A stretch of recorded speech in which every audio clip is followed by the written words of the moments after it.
Bonjour à tous, bienvenue sur Radio Dixie, la voix de Nouvelle-France. Comment est-ce que tu vas, Baptiste?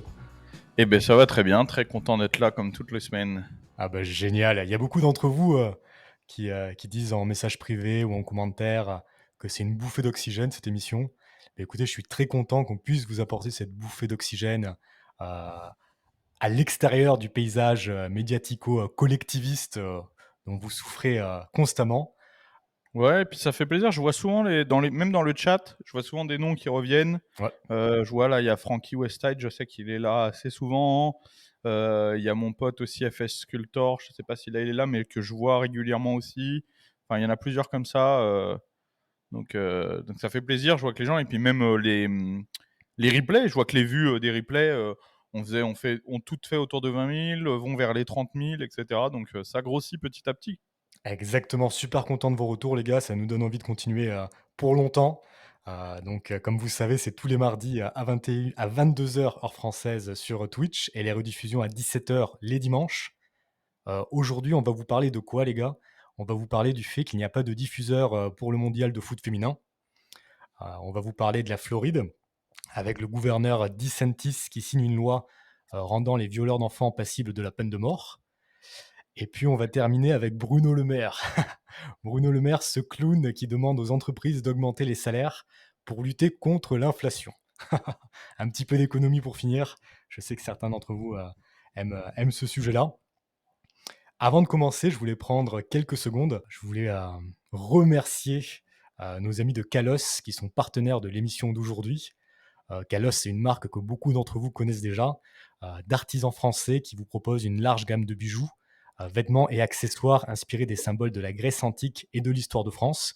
Vous pouvez découvrir leur collection sur kalos-france.com. Je vais vous mettre le lien en description ainsi qu'un petit code promo pour les intéresser. En tout cas, une chose est sûre, c'est qu'autant Baptiste que moi, on peut vous assurer que c'est des bons gars qui se cachent derrière Kalos. Oui, oui, ça fait partie des marques avec qui je travaille depuis longtemps et qui sont devenues. Ça fait partie des. Je crois que les seuls. On va dire qu'il y en a très peu avec qui je suis devenu pote vraiment et qui, au-delà du business, essayent de soutenir vraiment et que moi aussi j'essaie de soutenir un peu en dehors du business, donc de l'aspect business. Donc, non, non, je valide à 100%. Bah, c'est génial. Et pour se lancer dans le premier sujet, est-ce que toi, tu as un avis particulier sur le foot féminin ou pas spécialement? Alors, moi, j'ai un avis sur. Moi, je ne suis absolument pas un des mecs qui critique à mort le sport féminin, de manière générale. Parce que peut-être que aussi du fait d'avoir été dans le milieu du sport, d'avoir eu des athlètes féminines, etc., je m'y intéresse un petit peu dans certaines disciplines. Je suis pas un grand fan, mais voilà, c'est vrai que il y a des sports, il y a des disciplines féminines qui m'intéressent. Ça m'arrive de regarder des combats de boxe féminins. Ok. Tu vois, ça m'arrive de regarder en athlétisme parfois, tu vois, le féminin. Évidemment, dans le powerlifting et la haltérophilie, vu que c'est mes disciplines de cœur. Le tennis, peut-être? Donc ça m'arrive, donc je crache pas dessus. Hmm. Le foot, de manière générale, je ne suis pas le foot, encore moins le foot féminin. Je vais dire que pour les sports d'équipe, ça, non, ça m'intéresse pas trop. Le niveau est pas exceptionnel, on va pas se le cacher. Ok. J'ai pas voilà, j'ai pas d'intérêt particulier envers ça, quoi. Ok. Des gros plans de compétition de volleyball féminin, ça t'intéresse pas particulièrement? Non? Non. C'est bon. Déjà, le volleyball, de manière générale, ça ne m'intéresse pas particulièrement. Ok. Moi, Et c'est non, non. plutôt, moi, c'est plutôt le tennis féminin qui peut m'intéresser lorsque j'ai un peu de temps. Bon, voilà. Et mais en fait, qu'est-ce qui se passe, Baptiste? C'est qu'il n'y a pas de diffuseur pour le mondial de foot féminin. Le Il y en a pas à président, l'heure actuelle, il n'y en a pas à c'est l'heure ça? actuelle. Le président de la FIFA, Gianni Infantino, menace de ne pas vendre les droits du mondial féminin de foot dans les grands pays européens si les offres de leurs diffuseurs restent trop inférieures à ses attentes. Les grands pays européens, ça concerne le Royaume-Uni, l'Allemagne, l'Espagne, l'Italie et la France. Pour vous donner une idée, les offres qui sont actuellement sur la table vont de 1 à 10 millions de dollars, alors qu'elles sont de 100 à 200 millions de dollars pour le foot masculin. Qu'est-ce que tu en penses? Bah, j'en pense qu'il y a rien à en penser, c'est la loi du marché, Tout à tout fait. simplement. Je veux dire, ça les intéresse pas parce que ça leur enfin, en gros, ils font une offre à mesure de ce que ça leur rapporte, je pense. Je pense que ça leur rapporte pas énorme parce que les audiences sont pas énormes, parce que les offres publicitaires sont pas énormes, et cetera. ça n'arrive pas à générer générer de revenus suffisants dessus. Donc, ils font des offres voilà, à cette mesure. Je pense qu'il n'y a rien à en penser, quoi. C'est le marché, c'est tout. C'est le OK. marché. Après, la question qu'il y a derrière, c'est de se dire, mais qu'est-ce que ça traduit, en fait, tu vois? Qu'est-ce que ça traduit et qu'est-ce qu'on peut en penser? Parce que je vois déjà des gens dans les commentaires qui disent: «Ouais, mais on s'en fout, on s'en fout». Non, mais en fait, en soi, non, mais parce qu'il faut essayer d'être un peu plus intelligent que ça. En soi, on s'en fout du foot féminin. Très bien, vous vous en foutez, moi aussi, il y a des gens que ça intéresse. Ce qu'on s'en fout pas, en tout cas moi et le guide, on s'en fout pas, c'est le marché et notamment le marché audiovisuel. Est-ce qu'on le laisse libre? Est-ce qu'on le force? Et cetera. C'est ça, on s'en fout pas, ce que ça traduit derrière. Est-ce qu'on va vous imposer du foot féminin à tout prix, à des prix qui ne méritent pas? Est-ce qu'on va encore forcer des gens et influer le marché dans le sens juste parce que le foot féminin derrière il y a une idéologie, ou est-ce qu'on va laisser le marché libre? C'est ça la question, je pense. Bah, tout à fait, mec. Bah, je suis content que tu abordes ce point-là parce que j'allais te dire sujet suivant, mais très bien. Heu, En fait, par rapport à ça, il faut savoir que, ce que le marché vous offre, lorsqu'il n'est pas tronqué, c'est ce que vous voulez vous. C'est ce que veut le peuple français, c'est ce que veut la majorité des gens. Aujourd'hui, si, les diffuseurs sont pas prêts à payer plus pour le foot féminin, c'est parce qu'il y a pas assez de revenus qui sont générés par la suite, et s'il y a pas assez de revenus qui sont générés, ça veut dire qu'il y a pas assez de gens qui regardent, pas assez de gens qui sont intéressés, tout simplement. Le jour où les Français seront intéressés, réellement par le foot féminin, bah, il y aura de l'argent pour le foot féminin. Mais est-ce qu'on veut vous imposer ce que vous devez regarder ou pas? Ça, c'est la question intéressante. Mm. Ensuite, la question, c'est de savoir pourquoi les Français ne sont pas intéressés au foot féminin. Et moi, j'ai d'abord une question à poser. Est-ce que dans le chat, à l'heure actuelle, il y aurait une fille? Je sais que c'est assez rare sur nos contenus, généralement, mais s'il y en a une, est-ce qu'il y en a une, il y a moyen de se faire voir dans le chat, histoire de voir, ou une ou plusieurs, s'il y a une fille qui est là, en tout cas, dans le chat? Parce que la vraie question, généralement, j'ai déjà eu de ce genre de débat avec des femmes, justement, qui te disent ouais, mais les mecs, ils veulent pas regarder le foot féminin, ou ils veulent pas suivre le rugby féminin, ou ils critiquent, mais parce que, bref, parce que parce qu'ils ont des préjugés, tu vois, soit sexistes, soit parce que c'est des machos, ou tu vois, ou différentes choses comme ça, voilà. Mais la question surtout, c'est de savoir, est-ce que les femmes regardent le foot féminin? Non, sinon c'est Peut-être. peu diffusé. Pourquoi exactement? Pourquoi je rappelle qu'en France, il y a plus de femmes que d'hommes, déjà. Non, mais je le rappelle, premièrement. Moi, je regarde le sport masculin. Je ne demande pas aux femmes de regarder le sport masculin. J'attends pas que les femmes regardent le rugby pour que le rugby soit diffusé. J'attends pas ce genre de choses. Donc, à toutes ces filles, j'ai envie de leur dire, quelle est ton équipe de foot féminin préférée? Mieux, mieux, mieux. Cite-moi une équipe de foot féminin. Mieux, cite-moi l'équipe de foot féminin de ta ville. Mais en fait, elles sont même pas capables de Bah oui. répondre. Les femmes ont abandonné le sport féminin. Les femmes ont abandonné le sport féminin. Ça les Elles ont intéresse pas. abandonné les joueuses de football, ça ne les intéresse pas. Et donc, en fait, c'est un problème de femmes. Je suis désolé. Mais encore une fois, si les femmes veulent qu'il y ait du sport féminin à la télé, regardez du sport féminin, payez des tickets, allez voir des matchs. Mais la quasi-totalité des filles qui vont se plaindre qu'il n'y a pas assez de sport féminin à télé, que les athlètes féminines ne sont pas mises en avant, ne regardent pas le sport, Bah ne oui. s'intéressent pas au sport, ne sont même pas capables de citer le nom d'une seule athlète. Ah bah Tu oui, vois? c'est fou, et puis Et, mec, donc les femmes ne s'intéressent pas au sport féminin, mais elles veulent l'imposer aux hommes. C'est quand même, assez rigolo. et tu vois, il y a un commentaire un commentaire intéressant. Tu peux le mettre sur le truc de l'ancien qui dit: en même temps, on n'entend jamais parler. Les joueuses sont méconnues et pratiquement personne n'en parle. Donc de base, c'est pas possible que le sport féminin fonctionne. Alors d'une, c'est pas vrai. D'accord. Aujourd'hui, c'est beaucoup plus mis en avant. Et de deux, il y a énormément de sports. D'accord. Par exemple, la boxe en France n'est absolument pas mise en avant. La boxe anglaise en France n'est absolument pas mise en avant. Quelle est la dernière fois où tu as entendu parler des espoirs de la boxe sur les chaînes nationales, etc. Quand est-ce que tu as eu ce genre de choses? Jamais. On attend qu'un mec soit champion et des titres, etc. pour l'inviter. Tu n'entends jamais parler des mecs avant. Pareil pour l'athlétisme, hein. Je suis désolé, mais est-ce que tu es capable de me citer à l'heure actuelle quels sont les meilleurs Français en lancer de javelot ou en 100 hauteur? Non. Non. Donc, d'accord, c'est pas mis en avant.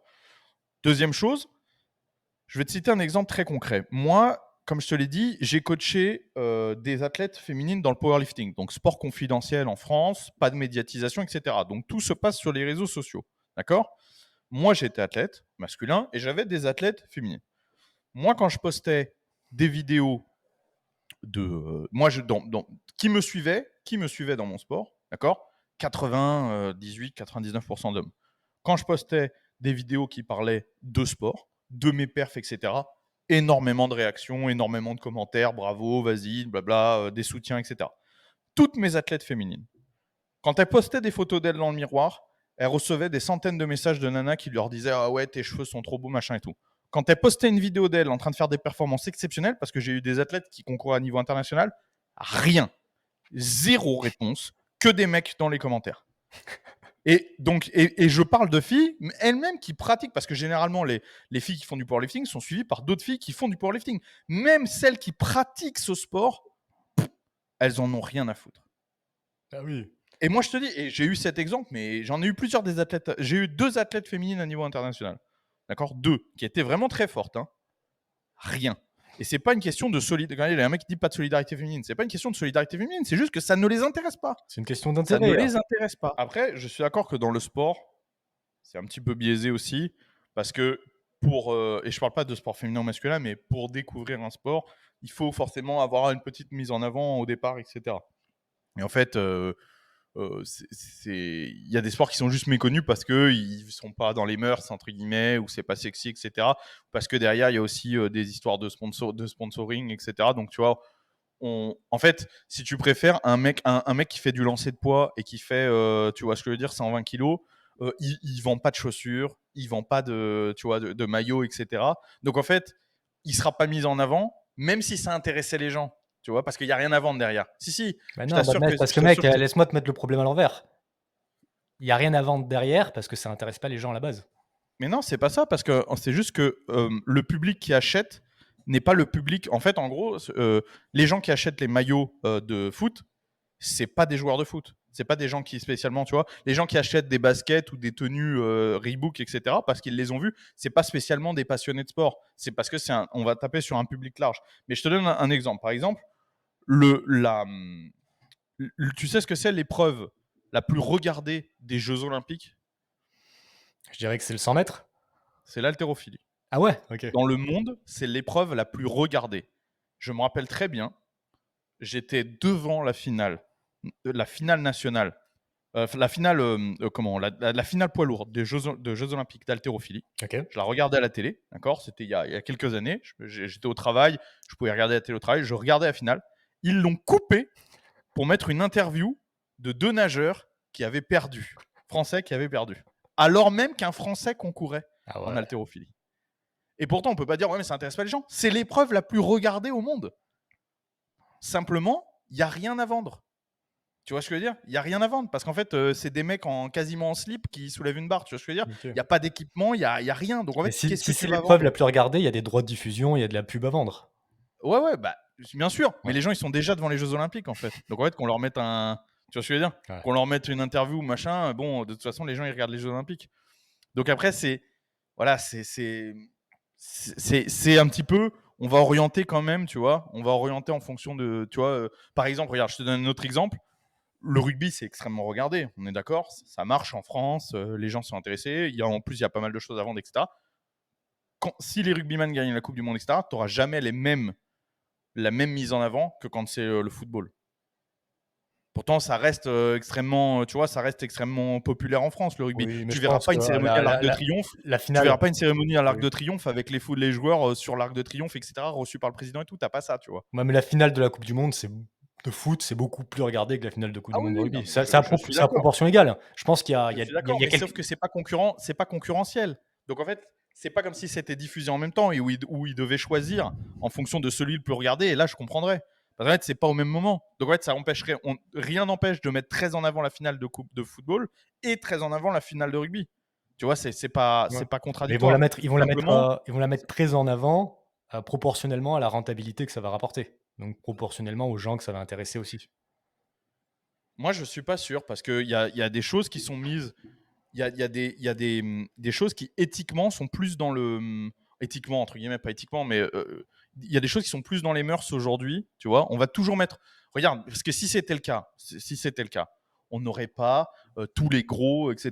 Tu sais, aujourd'hui, pour les fringues, on met des athlètes, enfin, pas des athlètes, des mannequins obèses, etc. Ça fait pas spécialement vendre, tu vois. Là, on va bien à l'encontre du marché pour ce genre de choses. On Ouais, y va mais parce heu, que mais mais au on final y va parce qu'il y a une idéologie derrière. Et ouais, moi, ouais, je ouais, pense que c'est pareil dans le sport, etc. On va mettre en avant des athlètes qui sont issus de la diversité, des quartiers, etc. De ça dans le foot parce qu'il y a une idéologie derrière. Et en fait, les rugbyman qui sont des mecs, des fils de campagnards, des Français pure souche, etc., même s'ils vendent, même si c'est très regardé, bah, il ne va pas y avoir une cérémonie officielle à l'Elysée parce que c'est juste, ça va pas avec ce qu'on a envie de vendre aujourd'hui. ah oui, ça Tu c'est ça comprends? ça c'est de la politique. Ça, c'est un choix politique. Ouais, ouais, C'est c'est pour pas ça, c'est ce que je te dis. ouais. C'est ce que je te dis. Je te dis que des fois, dans le sport, la politique influe plus que le marché.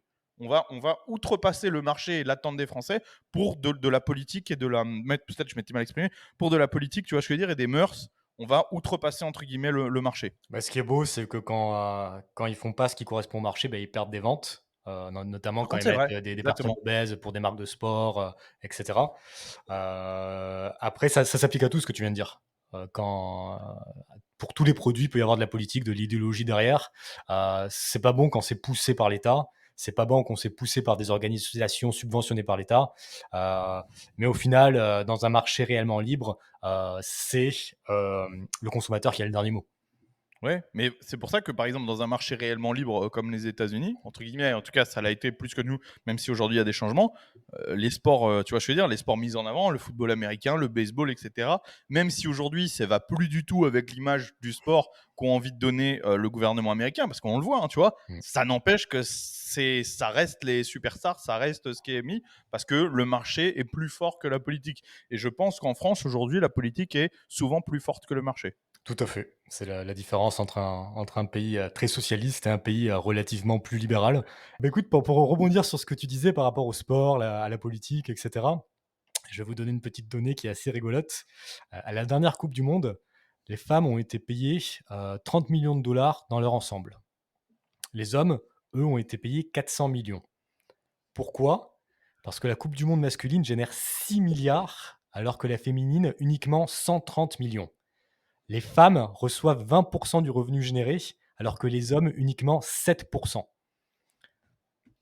Et je peux appuyer ton propos et donner la preuve formelle que c'est pas une question de sexisme, mmh, puisque par exemple en UFC, donc dans la plus grosse fédération au monde de MMA, pendant des années, l'athlète la mieux payée de tout l'UFC, c'était Ronda Rousey, athlète féminine, mieux payée que n'importe quel mec pendant des années. Et je crois qu'elle est encore à l'heure actuelle dans le record des athlètes qui ont été peut-être top 2 ou 3. Il faudra me corriger si je me trompe, mais dans les athlètes qui ont été le mieux payés de toute l'histoire de l'UFC. Pourquoi? Parce qu'elle générait de l'argent. Point, c'est tout. C'est tout. Et là, c'était une fille, mais les gens regardaient parce qu'elle avait un niveau exceptionnel, parce qu'elle avait un personnage, qu'elle avait du charisme, qu'elle avait plein de choses. Et voilà, en attendant, boum, ça générait. Donc c'est tout. À un tout à moment, fait. faut pas se poser plus la question que ça, hein. Le marché, n'a pas d'odeur, le capitalisme n'a pas d'odeur, l'argent n'a pas d'odeur.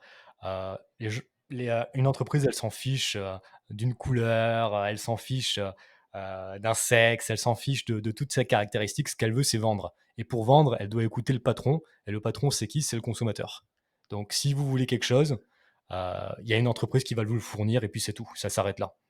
Et voilà. Bon, en tout Et cas, voilà, on a fait ouais. le tour de ce sujet. Je pense qu'il n'y a rien d'autre à dire. Entre guillemets, il faut juste relativiser, quoi.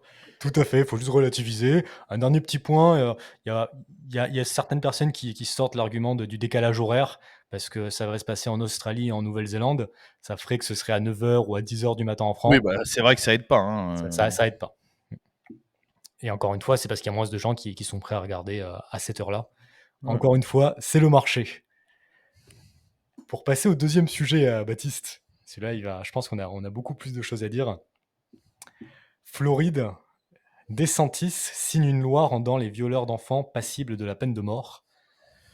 En présentant ces mesures contre la criminalité, le gouverneur de Floride a signé une loi votée à une large majorité par les législateurs de son État qui permet de condamner à mort les auteurs d'agressions sexuelles sur des enfants de moins de 12 ans.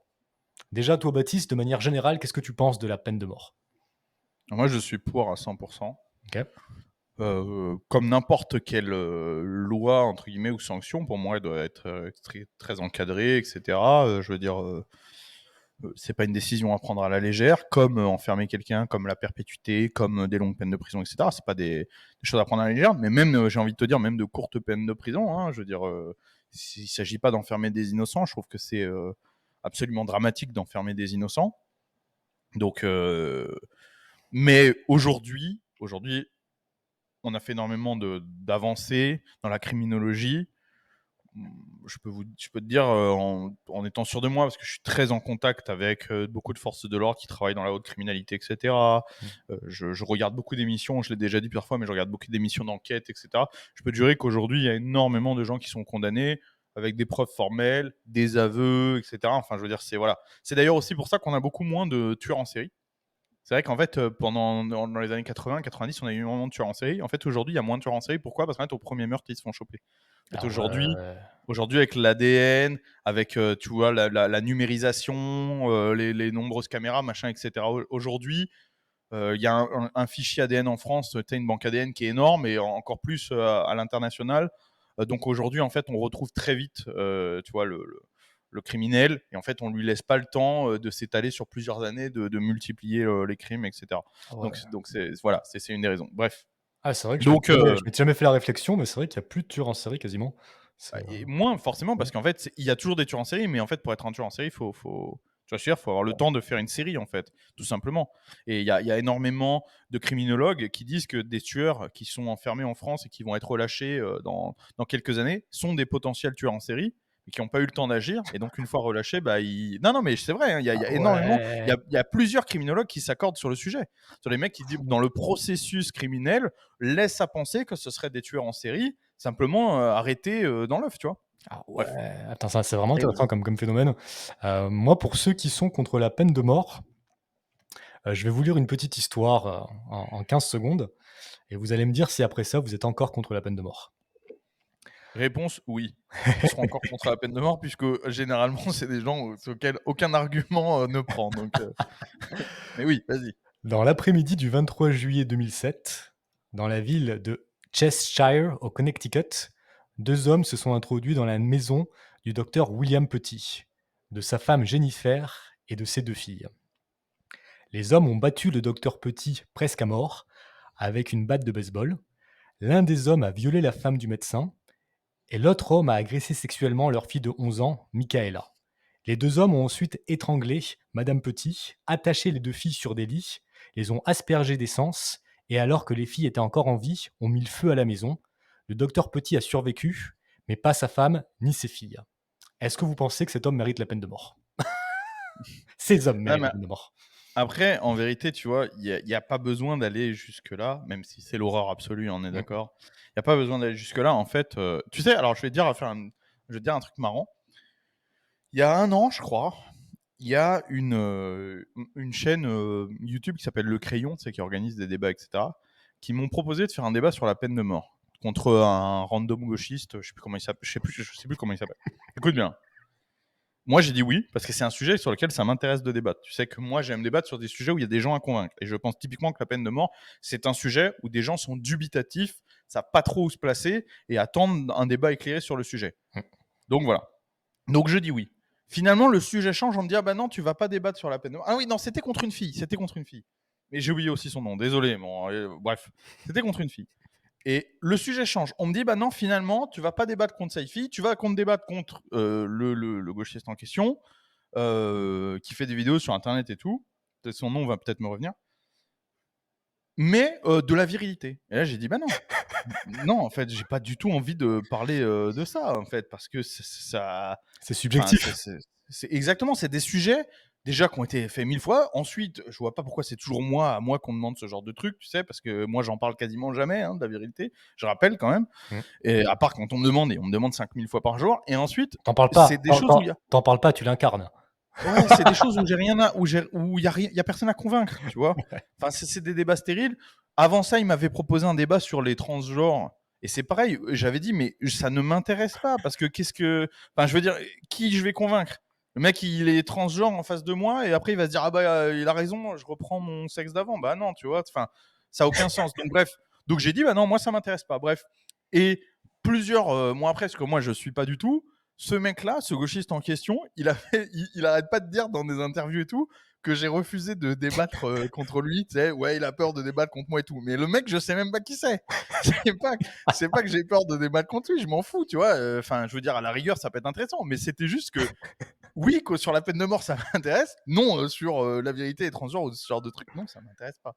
Bref, OK, revenons au sujet. Non, mais tu vois, c'est c'est marrant vrai. comme quoi les mecs, ils transforment l'histoire. Enfin, peut-être que ça se trouve, lui, il sait pas qu'ils ont changé le sujet pour moi et tout. Tu Ouais, sais. Ils lui ont juste dit non, il veut pas débattre contre toi. Ça se trouve, c'est ça, tu vois. ouais. Mais en vrai, la personne, je m'en foutais. Vous pouvez mettre n'importe qui en face, tu vois, c'était pas le problème. Le problème, c'était le sujet. Bref, tout ça pour en revenir à la peine de mort. La peine de mort, il y a déjà des arguments tout simplement rationnels qu'on peut mettre en place. Et le premier argument est la récidive. D'accord. En France, on a un taux de récidive qui avoisine les 90%. C'est énorme, d'accord, dans la criminalité. C'est énorme, ok. Ça veut dire qu'il y a 90% des gens qui seront relâchés. 90%, enfin, on approche des 90%. Je sais plus si on a dépassé 90% ou on est juste en dessous. En tout cas, on avoisine les 90%. Il aurait fallu que je révise mon sujet avant de venir, mais comme d'habitude, c'est toi qui fais tout le boulot et pas moi. Et donc, bref, 90%, ça veut dire quand même qu'il y a 9 mecs sur 10 qui recommencent. Et il y a même des gens très célèbres, comme par exemple Dutroux. Dutroux était quand même en prison. Non, mais je sais pas quand c'est un. Dutroux était en prison pour viol avant tous les meurtres et viols qu'il a fait plus tard. Il était en prison pour viol.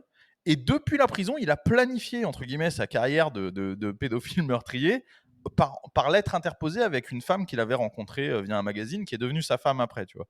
Donc, je OK, sais pas OK. si tu vois. Alors C'est-à-dire que le franchement, mec était en prison. juste mec, par rapport à la récidive, je vois plein de chiffres différents. Je vois du 11,5%, je vois du 40%, du Combien 31%. t'as dit? Alors il y a le taux de récidive en France 2021. Le taux de récidive est de nouveau en hausse depuis 2017, passant de 7,8% à 11,5% en 2020. Après, j'ai une Non. autre info qui nous dit, prison, Le Monde, aussi en 2021, 31% des sortants récidivent dans les 12 mois. Près d'un détenu sur 3 récidive, ça c'est Le Parisien. Il y a des données dans différents sens, il faudra regarder vraiment comment est-ce qu'ils calculent Ouais, ça. Ouais, bon, en tout cas, peut-être que c'est dans les crimes graves, tu sais, dans les, ouais, bah, je vais regarder ça, ouais, je vais vous rajouter ça je sais en plus. description. Peut-être. Ouais, même imaginons, prenons un mec sur 3, ce qui est déjà C'est déjà énorme. déjà monstrueux, hein, c'est déjà énorme. Bref, l'exemple que je te disais, c'était, Dutroux, comment le gars, était en prison pour viol. Ça veut dire qu'en fait, à partir de ce moment-là, si la peine déjà pour le viol avait été soit une peine de mort, soit une peine de prison à vie, ça veut dire que toutes les victimes de Marc Dutroux seraient encore vivantes. Enfin, ou pas, hein, mais je veux dire, ne seraient pas mortes dans les mains de Marc Dutroux. D'accord. Donc en fait, la première chose auquel il faut penser quand on pense de peine de mort, c'est pas aux condamnés. Ce qu'il faut penser, c'est aux victimes. Moi, je pense que la justice doit être faite en fonction des victimes. Je suis intimement persuadé que la justice est là pour protéger le peuple, d'accord. Et qu'en fait, le ratio bénéfice-risque ne doit être pensé que pour les innocents. Donc, pour qu'on me comprenne bien, ça veut dire que je pense que quelqu'un qui est un danger, un prédateur, ou qui l'a été, qui a été un prédateur pour la société, le fait de le remettre en liberté ou simplement de le garder en vie, c'est faire peser un risque sur les innocents. D'accord. Faire peser un risque sur des futures victimes potentielles. Le risque en le condamnant, soit à la perpétuité, soit à la mort, c'est de condamner quelqu'un qui aurait pu, entre guillemets, s'en sortir, qui aurait pu redevenir normal, etc. Si tant est que ce soit possible, mais j'essaie de mettre le débat à plat. Je pense que le risque, il ne doit peser que dans ce sens-là. D'accord. On ne doit jamais faire peser de risque sur la population. Et supprimer la peine de mort, c'est ça. Il y a des milliers de personnes, parce que même si on prend le 30%, 30%, ça fait des milliers, des milliers, des milliers de victimes en France qui sont victimes de récidive. D'accord. Des violeurs, des pédophiles, des tueurs qui ont récidivé. Ce sont des gens qui sont morts, ce sont des familles détruites, ce sont des enfants détruits qui eux-mêmes derrière peut-être partiront dans un processus criminel parce qu'ils ont été traumatisés, etc. Il faut penser à ça en fait. Il faut penser aux parents qu'on appelle en disant votre fils a été assassiné, votre fille a été torturée, votre fille a été violée. Il faut penser aux gens qui sont chez eux, qui se font homejacker, qui se font ligoter, tabasser, violer, etc. Il faut penser à ces gens-là. Plutôt que de penser au mec, ah ouais, le pauvre mec en cellule ou le pauvre mec qui va être exécuté alors parce qu'il a fait une connerie et que finalement, tu vois, il avait accepté Jésus, etc. Non, en fait, moi je pense aux victimes potentielles. OK. Moi je Il y pense a à la il y a il y a société. D'accord. Garganta 1307 qui nous dit: «Les victimes ont la perpétuité». Et puis il y a Alpha Yankee TW qui nous dit: «La peine de mort, oui, mais pas pour tout le monde. Un voleur à la sauvette, non. Un multivioleur meurtrier, oui». Est-ce que tu es d'accord avec ça? Personne, il y a aucun pays au monde quasiment, qui ne tue les voleurs à la sauvette, d'accord? Même en Arabie Saoudite ou dans ces pays-là, d'accord, qui sont des pays qui pratiquent énormément la peine de mort, même chez eux, ça se passe pas comme ça. Donc en fait, évidemment, la question se pose même pas, il faut que ce soit pour des crimes importants, d'accord? Moi, je pense que les crimes sexuels, les meurtres et cetera, doivent être punis de la peine de mort, j'en suis convaincu. Après, encore une fois, il y a plein de quand les gens vont dire oui, mais il y a des exceptions, etc. Mais bien sûr, la justice, elle est là pour ça. Il y a un tribunal qui est là pour juger, des juges, des jurés, etc. En Occident, on a tous des systèmes de justice qui laissent plus ou moins la place à la réflexion et à l'adaptation des peines. Donc, il y a pas de problème pour ça. Mais la peine de mort doit exister. Pour les violeurs d'enfants, il faut comprendre que, bon, du point de vue de la France, c'est très compliqué parce que la France est le pays qui condamne le moins en Occident les pédophiles. Parce que là, on parle de pédophilie. D'accord. Bah, On bah, est le pays en Occident qui condamne le moins les pédophiles. Toutes les pour associations de défense des enfants, etc., des droits de l'enfant, les associations de défense face aux pédophiles et tout, disent que la France est le plus mauvais élève de l'Occident, là où les pédophiles ont les peines les plus courtes, où la plupart du temps on ne croit pas les enfants, etc. Enfin, c'est vraiment incroyable. Mais vraiment, si vous vous penchez sur le sujet, vous avez plusieurs avocats en droit de l'enfance, etc., qui ont fait des plaidoyers sur ce sujet, qui ont publié des tribunes sur ce sujet. Je vous invite à les lire. En France, on ne condamne pas les pédophiles, c'est terrible. On en a même qui sont députés. C'est pour dire le niveau, au niveau d'un net. C'est-à-dire qu'on a d'un côté De Santis et la Floride qui veut les condamner à mort. Chez nous, ils sont députés socialistes. Donc c'est pour dire le niveau. Non, mais c'est vrai. C'est comment est-ce pour dire que le comment niveau comment est-ce que déculpabilisation. comment est-ce que Jean-Marie Le Pen l'appelait déjà? Daniel Cohn-Bendit. Daniel Cohn-Bendit. Mais attends, mais il y avait Frédéric Mitterrand, il y en a eu. Enfin, il y en a eu un paquet. Et puis même, il n'y a pas que les politiques. Hein. On a eu aussi des écrivains, des artistes. On a eu Mednef. On a eu Journaliste de comment. Libération. Oui, enfin, on en a eu, on en a eu tout le tour du ventre des mecs comme ça. Donc Et pour baquer ce que tu viens de c'est dire, l'AFP nous Polak, informait, etc. nous informait la semaine dernière, non, même il y a quelques jours, l'AFP nous informait il y a quelques jours qu'à Strasbourg, un animateur périscolaire de 45 ans a été condamné à 7 ans de prison pour des agressions sexuelles sur 16 mineurs âgés de 16 à 14 ans. L'homme percevait le fait que les enfants viennent vers lui comme une autorisation implicite. 7 ans de prison à peine. Oh là là. J'avais une petite question par rapport à la peine de mort. Il y a combien de personnes qui ont été condamnées à mort au Texas l'année dernière, par exemple? Oh là là, alors j'ai fait un réel sur ce sujet il y a pas longtemps et donc j'ai oublié les chiffres évidemment. C'est l'État qui condamne encore le plus à mort. Il me semble que c'est alors des gens qui sont condamnés à mort, je crois que c'est entre 10 et 20 par an en moyenne, si je me trompe pas, parce que j'ai fait un réel sur le sujet, donc j'avais les chiffres. Mais ensuite, ça met très longtemps. En fait, le processus met très longtemps. Il y en a beaucoup qui meurent en prison avant d'être exécutés. En gros, il y a les gens qui sont condamnés à mort et il y a les gens qui sont exécutés. C'est deux choses différentes. Ok. Parce que il se passe des fois 20 ans avant que les exécutions soient mises en place. Ne me demande pas pourquoi, je ne sais pas comment le système fonctionne et pourquoi c'est si long. C'est un système administratif très chiant. Mais voilà, mais c'est encore l'État qui condamne le plus, avec seulement, entre guillemets, seulement 10 à 20 condamnations par an. Voilà, pour les morts. Il y a eu le dernier en date, il me semble, c'était au début de l'année. En tout cas, quand moi j'ai fait mon réel, donc je crois que c'est en février ou en janvier. Le dernier en date, c'est un homme qui a tué deux adolescents dans leur lit. Et il les a tués, je crois, à la fin des années 80 ou alors au début des années 90. Ok. Ou peut-être à la fin des années 90. Enfin, comme je t'ai dit, j'ai oublié depuis que j'ai fait le réel. Mais voilà, donc c'est pour dire, il a seulement été exécuté maintenant. Donc voilà, c'est le dernier qui a été exécuté, pas le dernier qui a été condamné. Hein. Ok, ok, très très bien. Alors là, j'ai une info qui nous donne le soutien de l'opinion publique à la peine de mort s'étant émoussé. Le nombre de condamnations à mort et d'exécutions a largement diminué depuis la fin des années Ah oui. 1990.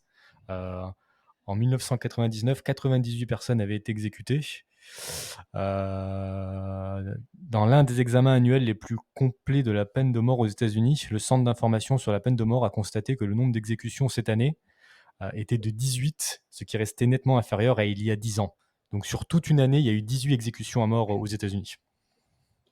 Voilà. Ça reste exceptionnel. Je crois qu'il y en a une dizaine au Texas. Hein. Ah oui, plus de la Oui, moitié oui, au non, mais c'est Texas. vrai, il faut regarder, mais c'est pour ça que c'est l'État qui condamne le plus.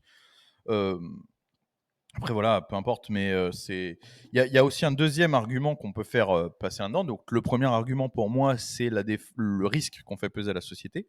D'accord. Le deuxième argument, c'est l'argument financier aussi, tu vois. Je suis, en gros, je suis prêt à accepter l'abolition de la peine de mort, entre guillemets, donc c'est ce qui est en France, mais je veux dire la non-peine de mort, je suis prêt à l'accepter, mais dans ce cas, pour moi, il faut remettre le bagne. Et je pense pas que ce soit plus éthique et que les gens soient plus en accord. D'accord. Pourquoi le bagne? Parce que le bagne, déjà, généralement, c'est l'exclusion de la société. On va les mettre dans des endroits, hein, tu vois, loin, etc., écartés de la société, etc. Et c'est un rapport financier. C'est-à-dire un bagne doit être autosuffisant pour moi. Pour moi, les prisons doivent être autosuffisantes et pour ne pas faire peser le poids économique des prisons à la société et aux honnêtes gens. C'est aussi simple que ça. Ensuite, c'est pas parce qu'on est pour la peine de mort, parce que par exemple, on peut se poser la question très souvent, on a le truc de est-ce que c'est chrétien, est-ce que c'est Mais catholique, mec, c'est etc. la question que j'allais te Je- poser. Déjà, avant de partir sur ce sujet-là, j'allais te dire, moi, je dirais carrément de les balancer sur une île déserte, où tout le monde s'en Et bat les voilà, couilles. moi, je suis absolument pas contre la vengeance. Tous les gens qui disent il faut les torturer, etc., ça ne sert à rien, à part se faire plaisir, entre guillemets, Mmh. se défouler, ça ne sert à rien. Si vous avez un violeur d'enfants, etc., le torturer, le faire souffrir, etc., ça ne va pas ramener les enfants, ça ne va pas protéger la société, etc. Il y a Arthur, L'exécution claire et nette. il y a Arthur 33 160 qui nous dit qu'ils aillent casser du caillou au lieu de jouer à la PS4. Non, mais voilà, voilà. Je veux dire, tout simplement, l'exécution claire et nette. Donc, comme je l'ai dit tout à l'heure, on peut se poser la question est-ce que c'est chrétien? Alors, je rappelle qu'en tout cas, l'Église catholique se est prononcée pour la peine de mort un bon nombre de fois.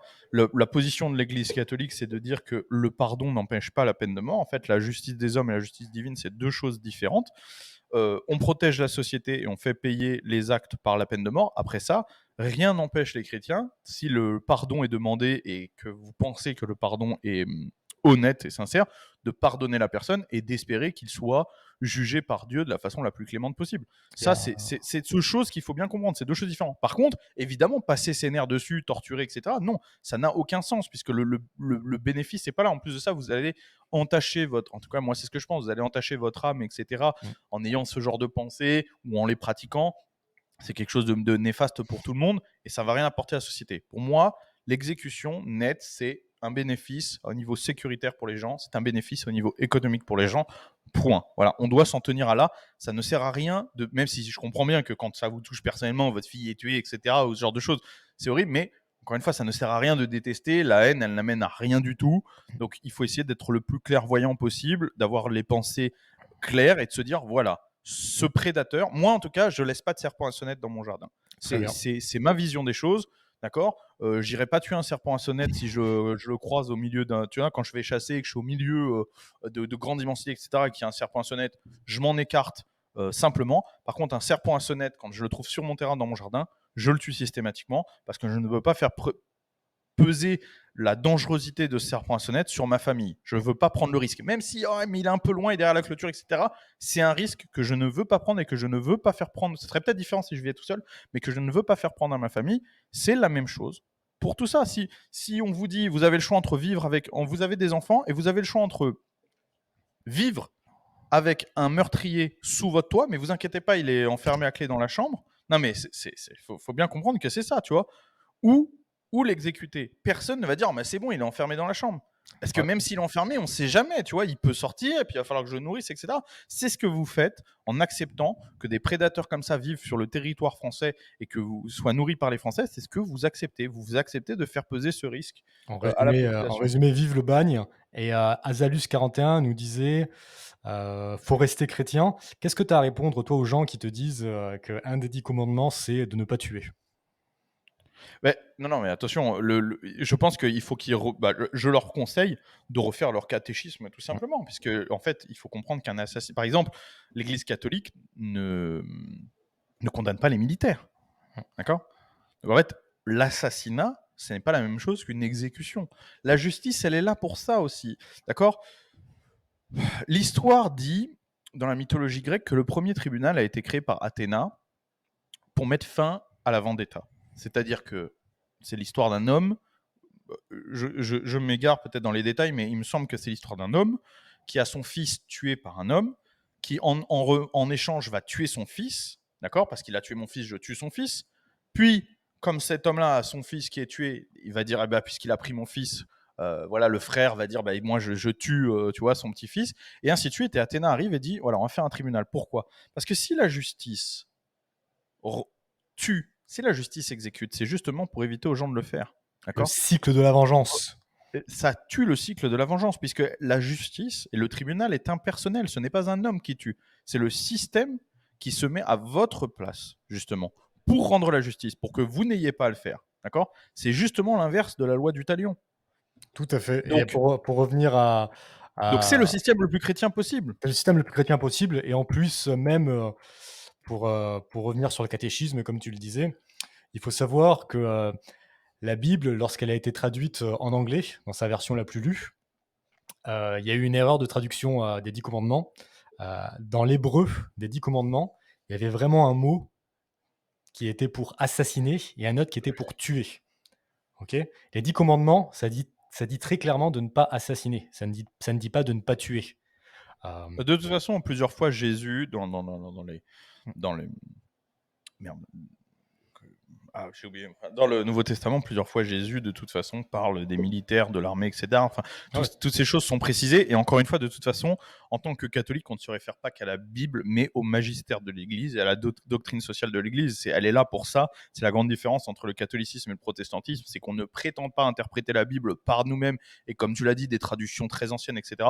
Je ne prétends pas avoir le pouvoir de comprendre exactement toutes les décisions ou d'arriver à prendre une décision sur des sujets qui ne sont pas spécialement mentionnés, etc. C'est pour ça qu'il y a des grands théologues, des pères fondateurs, etc., qui se sont penchés sur le sujet. C'est pour ça qu'il existe un magistère de l'Église, une doctrine sociale de l'Église, etc., pour nous aiguiller sur ce genre de sujet. tout à fait. Voilà, Mais tout puis même simplement. d'un Les point gens de qui pensent que ce n'est pas catholique ne connaissent pas l'Église catholique. Point. 100 et mais même d'un point de vue, théologique, c'est intéressant dans le sens où, la Bible la plus lue dans le monde anglophone, c'est la Bible du King James, du roi Jacques et cette Bible, elle indique vraiment que le commandement, c'est ne pas tuer. Alors qu'en réalité, quand tu prends l'hébreu, c'est ne pas assassiner et ça ne fait pas de sens de prendre, ne pas tuer parce que ne pas tuer, c'est ne pas tuer d'animaux, ne pas tu sais, c'est Exactement. c'est c'est c'est ne pas On tuer, demande à Job, Dieu demande à Job de tuer son propre fils. Enfin bref, oui, il y a plein de choses. et Enfin, même, même s'il le mais fait comme pas, évidemment, il substitue l'agneau. Mais je veux dire, c'est pour ça que évidemment, il y a plein de choses et qui comme vont tu pas. le Mais dis enfin, dans voilà. l'Ancien Testament, dans tous les livres de l'Ancien Testament, la peine de mort, est acceptée. Et il est même dit dans la Bible que il faut, tuer celui-là qui tue. Oui, bah, dans l'Ancien Testament, et Ouais. effectivement, c'est pour ça que Jésus est venu pour abroger la loi du talion, etc., et qu'on parle de justice dans le Nouveau Testament. Mais voilà, le fait est que même d'un point de vue théologique, de toute façon, ça se tient. Vous n'avez pas à vous poser la question de ce côté-là. Maintenant, il faut réagir d'un point de vue logique, d'un point de vue sociétal. Pour moi, voilà, c'est un oui à 100% sur la peine de mort. C'est pas en contradiction avec ma pensée. Et encore une fois, euh, il faut penser aux innocents. Il faut penser. Et tu sais, j'avais même pensé à faire. Pendant un moment, je voulais faire un truc. J'en avais parlé à plusieurs, et puis bon, c'est très compliqué à faire parce que les répercussions judiciaires peuvent être très dures. Tu sais, les magistrats en France, il y a énormément de juges qui prennent des décisions qui sont monstrueuses, d'accord, comme on l'a dit, qui pour moi, sont des criminels. Il y a énormément de magistrats qui devraient être traduits en justice, qui sont des criminels. Certains même, pour moi, méritent la peine de mort parce qu'ils ont tué finalement tu vois, par procuration Mmh. des juges laxistes qui, par idéologie, laissent des criminels en liberté, les relâchent très tôt. Justement, tous ces gens-là qui prennent la décision de mettre des pédophiles dans la rue au bout de 3 ans, 4 ans, des meurtriers, relâcher des meurtriers qu'on sait dangereux, etc. Tous ces juges-là. Eh bien, ces juges-là, les noms, les jugements sont rendus publics. Alors, moi, pendant un moment, j'avais l'idée de faire quelque chose. C'était de retrouver ces juges, tu vois, de retrouver. Je vais pas dire un truc de ouf, t'inquiète pas, hein. de retrouver, euh, de retrouver ces juges, etc., qui ont pris ce genre de condamnation, de trouver, parce que c'est pas si difficile de trouver, voilà, avec les réseaux sociaux aujourd'hui, voilà, de savoir un petit peu leur situation familiale, etc. Tu vois un juge, voilà, tu sais qu'il a une fille ou un fils, machin, leur téléphoner et de se faire passer pour la police ou la gendarmerie en enregistrant l'appel et de dire écoute bien. C'est pour ça que les trucs judiciaires peuvent être terribles. C'est pour ça que je vais pas le faire et ne le faites pas, hein. Mais voilà, c'était une idée comme ça, un fantasme, on va dire. De les appeler et de dire oui, voilà, aujourd'hui, voilà, gendarmerie, nanana, votre fils a été retrouvé assassiné avec des circonstances horribles, tu vois. Donc d'attendre quelques secondes, t'imagines le choc, et de dire non, c'est faux. Par contre, c'est ce que vous faites vivre vous avez fait vivre à des familles, etc. Tu Tu comprends? tu tu leur Tu donnes vois, le ce nom. moment pour leur faire ressentir ce que les gens, tu comprends, ce qu'ils créent, parce que c'est ça qu'ils créent. Ce qu'ils créent, c'est du désespoir, du chaos, c'est des vies brisées, c'est ce qu'ils créent en fait. Et Ouais. tu vois, c'était pour essayer de leur faire sentir. Par contre, c'est une idée de ouf, mais je vous conseille pas de le faire parce qu'en France, se faire passer pour la police, laisse tomber. Faire des recherches sur un juge, retrouver son numéro, laisse tomber. Enfin, tout ça est complètement condamnable et vous allez finir en prison. Bref, parce que le juge qui va vous juger, lui, par contre, bizarrement, il va être super sévère et vous allez finir en Attends, prison. Mais voilà, tu leur, tu, tout tu ça leur, pour tu dire, leur je donnes comprends. carrément le nom d'un suspect qu'ils ont relâché. Tu leur dis le suspect et c'est une personne qu'ils ont Oui, c'est relâchée il ça. y a 5 ans. Ce serait incroyable. Sinon, Ce serait quelque incroyable, chose voilà, qui pourrait exactement. être fait aussi, alors, je sais pas comment ça pourrait se faire concrètement, mais les mettre face à des familles de victimes de personnes qu'ils ont relâchées. Mais ça, ils s'en branlent. Je vais te dire pourquoi. Non, mais je vais te dire pourquoi ils s'en branlent. Parce que dans les procès, mais elles sont là, les victimes. Elles sont là, les victimes, dans les procès. C'est-à-dire que quand ils disent bon, ben voilà, machin est condamné à 5 ans, 6 ans de prison avec une peine de sûreté de 3 ans, enfin, ou dont 3 ans ferme. Mais la victime, elle est là, elle entend le verdict, elle est devant eux. C'est-à-dire que pendant 1 heure, ils ont écouté des témoignages de gosses qui disent le mec, tu vois, il m'a tripoté, machin, enfin des choses horribles, ou des mères en pleurs qui disent il a tué, machin, mon fils. Et à la fin, ils prennent quand même ce jugement. Donc en fait, ils n'ont aucune compassion, ces gens-là. Justement, c'est pour ça qu'il faut les mettre face à leur propre, tu vois. Faut leur dire voilà, tu vois ce que tu ressens là au fond de toi, c'est ce que tu as fait ressentir par ton idéologie Ah mortifère. ouais, Enfin bref, mec, encore une fois, on ne peut pas le faire, ne le faites pas. c'est des rouges, c'est des marxistes qui voient les coupables comme des victimes de la société, des victimes du capitalisme, des victimes du colonialisme. Et donc, vu qu'ils sont sur ce prisme de voir euh, les gens qui sont forcément des victimes, ils font pas des grosses peines. Je voulais faire une petite parenthèse pour saluer Nathalie Roumier qui nous dit tu tueras pas l'innocent. L'assassin a choisi de se comporter comme un animal dangereux. Il doit être éliminé comme tel. Donc ça, c'est Alors, pour résumer bien notre sûr, pensée globale. je suis d'accord. Bah, Mais tu sais d'ailleurs, pourquoi? Tu ouais. sais pourquoi ce que tu ah pardon, vas-y, je te laisse finir. Non, non, d'ailleurs, je voulais juste saluer, appuyer le salut envers Nathalie, qui est quelqu'un qui me suit depuis mes tout débuts, depuis plus d'un Ouais, an. mais Donc, en attendant, merci. Nathalie, elle a rien dit quand on demandait s'il y avait des filles, Merci dans le beaucoup. chat au football féminin. Peut-être elle est arrivée un peu plus tard, Ah ouais, probablement. elle arrive après. Sauf si Nathalie est un homme, mais ça m'étonnerait quand même. Ah non, non, ça, je peux le confirmer.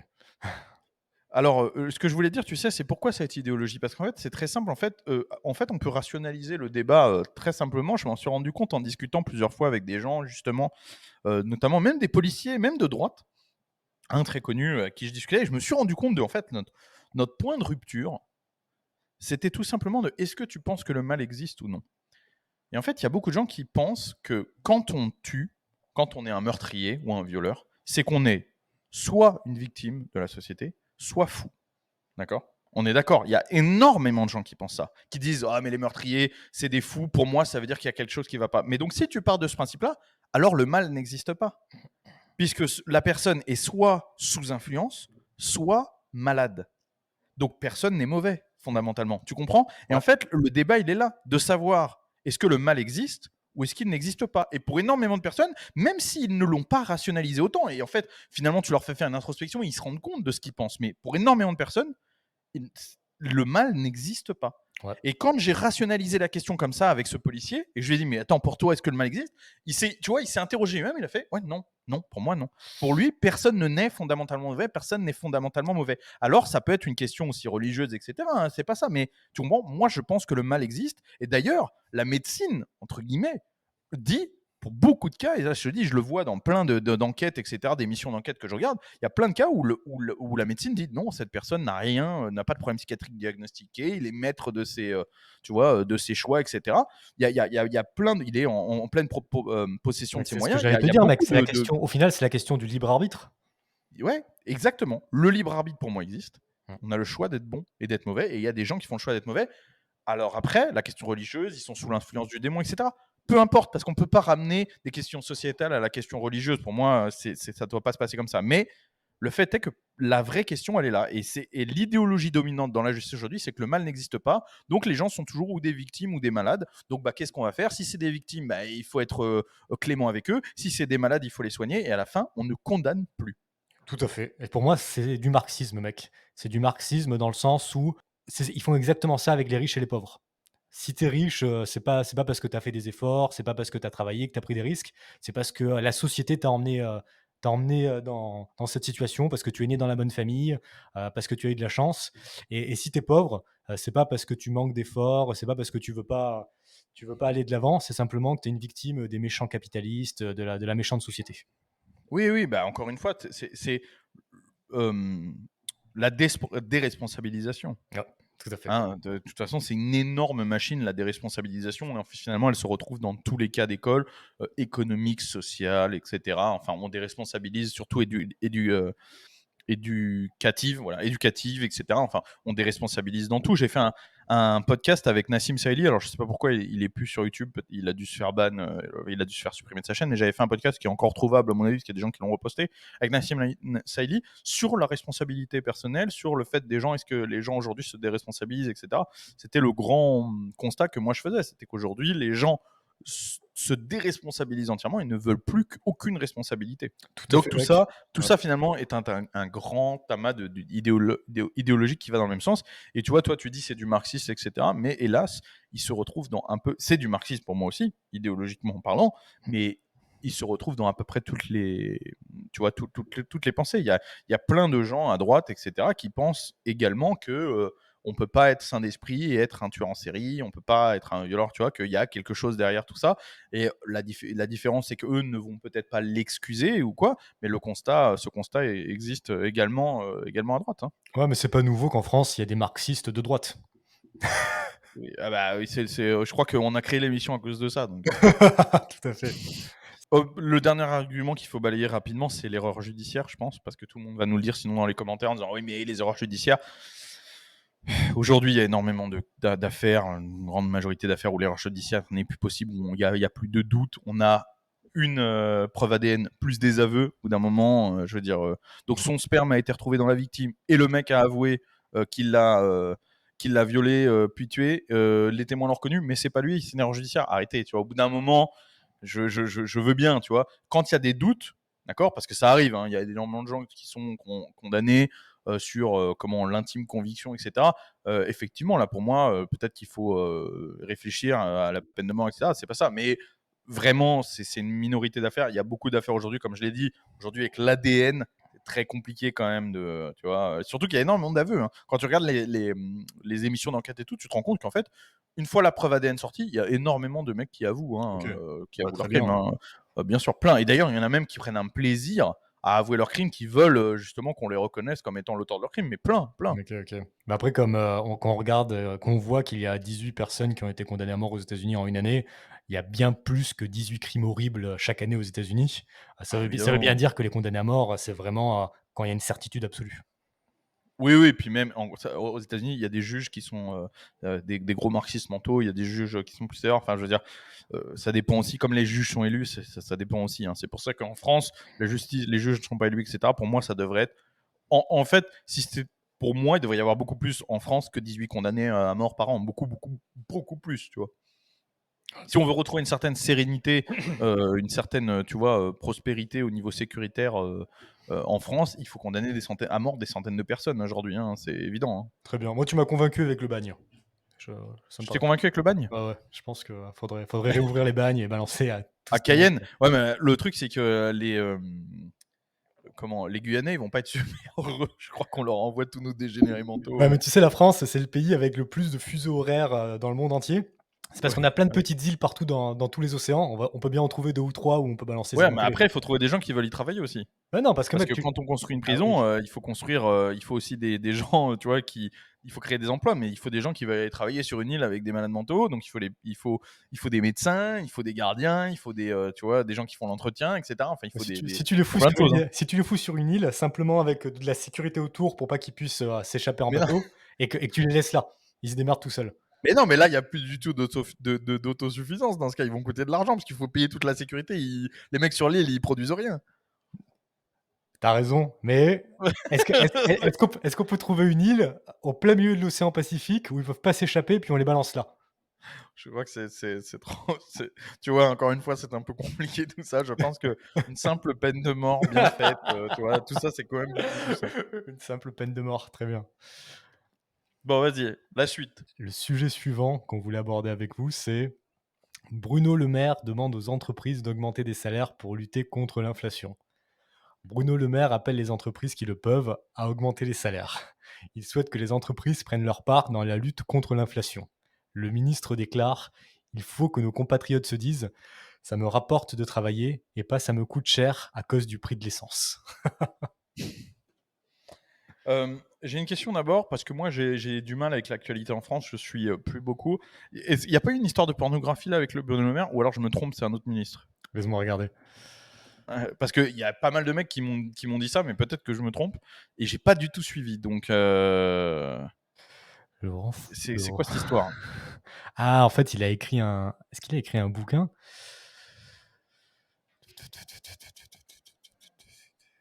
Ouais, c'est Les ça. En fait, passages de son roman sont un peu chelous. il a écrit un bouquin ultra romantique à la Chiappa. Ultra, pas Ah, un romantique, bouquin de cul? Genre érotique. collection Harlequin? Érotique, ouais, un truc dans le genre. Érotique? Elle a écrit un bouquin érotique? Super. Vraiment, c'est vraiment exactement ce qu'on attend d'un ministre, c'est Ils ça ont qui que fait ça à plaisir. foutre, putain. C'est surtout, voilà, exactement. En fait, le problème, c'est pas qu'il écrive un bouquin érotique une fois qu'il est à la retraite. Le problème, c'est qu'il le fasse s'il est en activité, parce qu'il faut quand même beaucoup de... Moi, j'ai écrit un livre, je sais le temps que ça prend, tu vois. Donc, je veux dire, c'est quand même... ça prend du temps, quand même. Ah putain, les fonctionnaires. Même au plus haut niveau, ça reste des fonctionnaires. Oh, oui, et t'as tout à fait raison. T'as tout à fait raison. C'est là que tu vois que ça reste des fonctionnaires, quoi. Putain, Putain. Moi, ce que je voulais bordel. vous dire, les gars, que c'est ce qui est drôle dans cette histoire, c'est que Bruno Le Maire appelle les entreprises privées à l'aide en augmentant les salaires. Mais qui est le responsable de l'inflation? C'est le gouvernement qui est responsable de l'inflation. Qu'est-ce qui crée avant tout de l'inflation euh, de nos jours? C'est lorsque les gouvernements impriment des billets à n'en plus finir. Pour ceux qui ne comprennent pas l'inflation, prenez un village où il y a très peu d'eau, où il pleut très rarement et on récolte de l'eau que quand il pleut, par exemple. Dans Genre ce, chez moi, quoi. par exemple, prenons un village coupé du monde. Dans ce Ah. village qui est coupé du monde où il y a très peu d'eau, l'eau aura énormément de valeur. Elle va s'échanger à forte valeur avec les autres personnes dans le village. Mais admettons que dans ce village, comme par magie, il y a une fontaine d'eau qui apparaît et puis il y a de l'eau qui vient à volonté, à volonté, à volonté. À partir de ce moment-là, l'eau n'aura plus aucune valeur marchande. C'est-à-dire que l'eau aura perdu sa valeur marchande parce qu'elle sera là en abondance. Donc c'est exactement ce qui se passe avec votre argent. Quand il y a une masse monétaire contrôlée, votre argent garde sa valeur. Quand les gouvernements socialistes d'aujourd'hui passent leur temps à imprimer des billets sans arrêt, sans arrêt, sans arrêt, ils ouvrent la valve d'eau, ils ouvrent la valve de billets, et donc tout l'argent que vous avez économisé, que vous avez épargné, perd de sa valeur. Avec chacun de vos euros, vous pouvez acheter moins de patates que ce que vous pouviez il y a 10 ans. Et pour terminer là-dessus, il faut savoir que Oui. ils impriment des billets. Ça bénéficie à qui? Ça bénéficie aux gens qui sont subventionnés par l'État parce que c'est eux qui vont recevoir l'argent. Ça bénéficie aux banques qui vont être enflouées par les États de manière socialiste, de manière intense. Mais c'est les gens du privé qui en payent les pots cassés. C'est les gens du privé qui touchent aucune aide de l'État, qui voient la valeur de leur argent se réduire un maximum. Et alors, pour les gens qui se demanderaient pourquoi l'inflation est mondiale, parce que l'inflation est mondiale. Parce que c'est vrai que quand on fait ce genre de critique, on peut avoir des réponses qui disent oui, mais attendez, vous dites que c'est la faute du gouvernement, mais alors pourquoi c'est l'inflation, elle est mondiale, etc. C'est bien la preuve que c'est une économie globale. Mais alors, il faut comprendre que cette politique, elle est menée par quasiment toutes les plus grandes puissances économiques mondiales. Donc en fait, ce sont des puissances, les États-Unis, la France également, la Chine, la Russie, etc.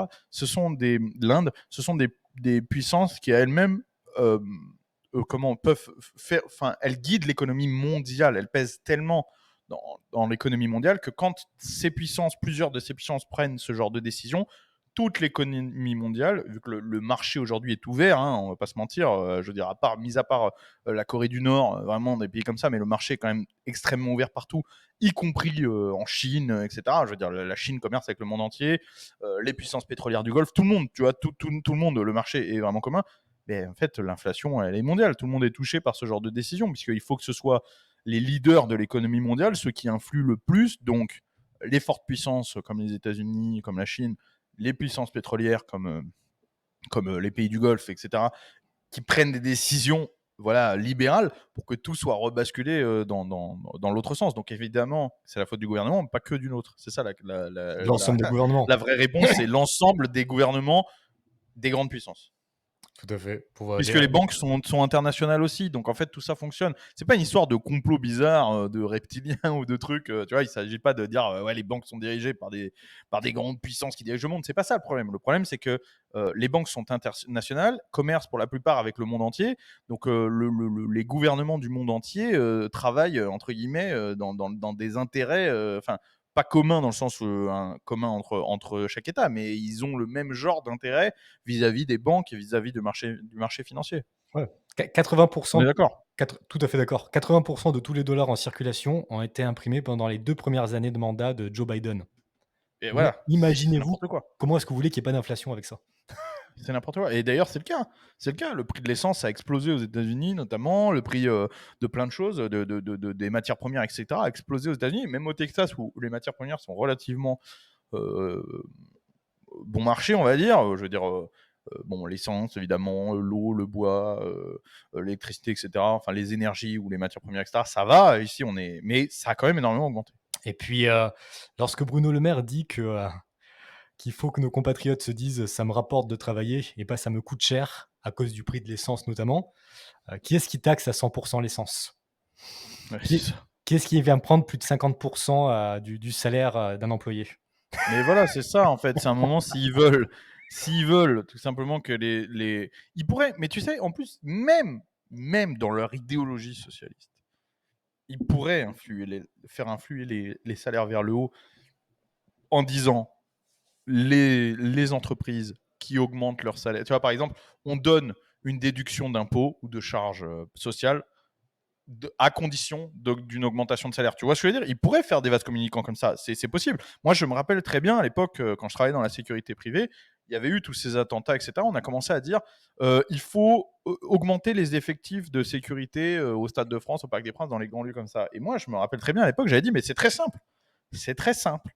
Si vous voulez qu'il y ait 2 fois plus d'agents de sécurité au Stade de France, il faut dire aux grandes entreprises de sécurité privée on vous retire, par exemple, les charges sociales, ou enfin les charges patronales, par exemple, ou tu vois, à condition d'emploi. Tu vois, par exemple, tu pourrais très bien dire, bah voilà, aujourd'hui, payer un agent de sécurité, c'est détaxé, mais à condition pour les entreprises, si en ont, mais à condition qu'elles doublent leurs effectifs.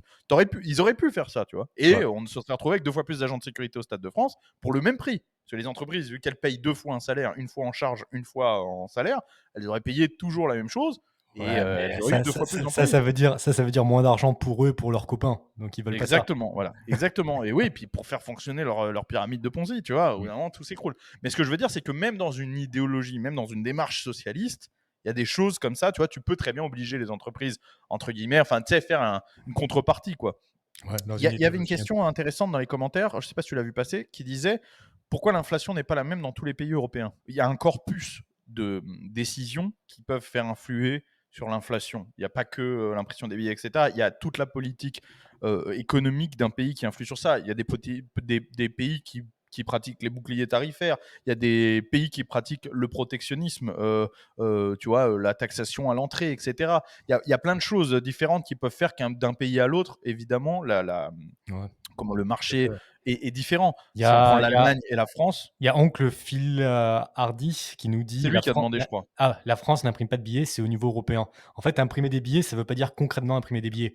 Ça veut dire, faire la demande auprès des banques centrales, de Voilà, créer de la monnaie, la BCE. qui est le plus souvent virtuelle, et donc le gouvernement français peut décider de créer de la monnaie pour aller sauver une banque, par exemple, une Voilà. banque Il française. faut savoir, comme je disais, l'Allemagne, par exemple, qui est un pays frontalier, a un marché enfin, une situation productive qui est absolument différente et industrielle qui est absolument différente de celle de la France parce qu'ils ont une gestion, etc.,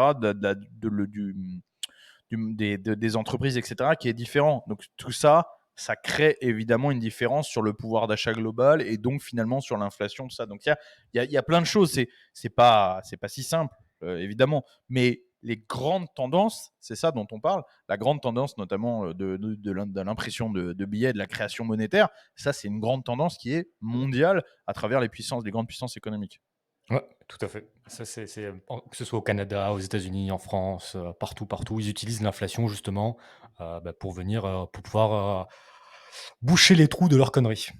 Et puis, qu'est-ce que je voulais te rajouter mec? C'est que, aujourd'hui avec l'inflation, c'est les pauvres qui en payent le prix le plus cher. Parce que le milliardaire, le millionnaire ou même la personne qui est riche, elle s'en fiche que son argent ait perdu 10% de valeur. Celui qui prend le plus cher, c'est le smicard. C'est le mec qui n'arrive pas à boucler ses fins de mois. Quand lui, son argent perd 10% de sa valeur, ça lui change sa vie.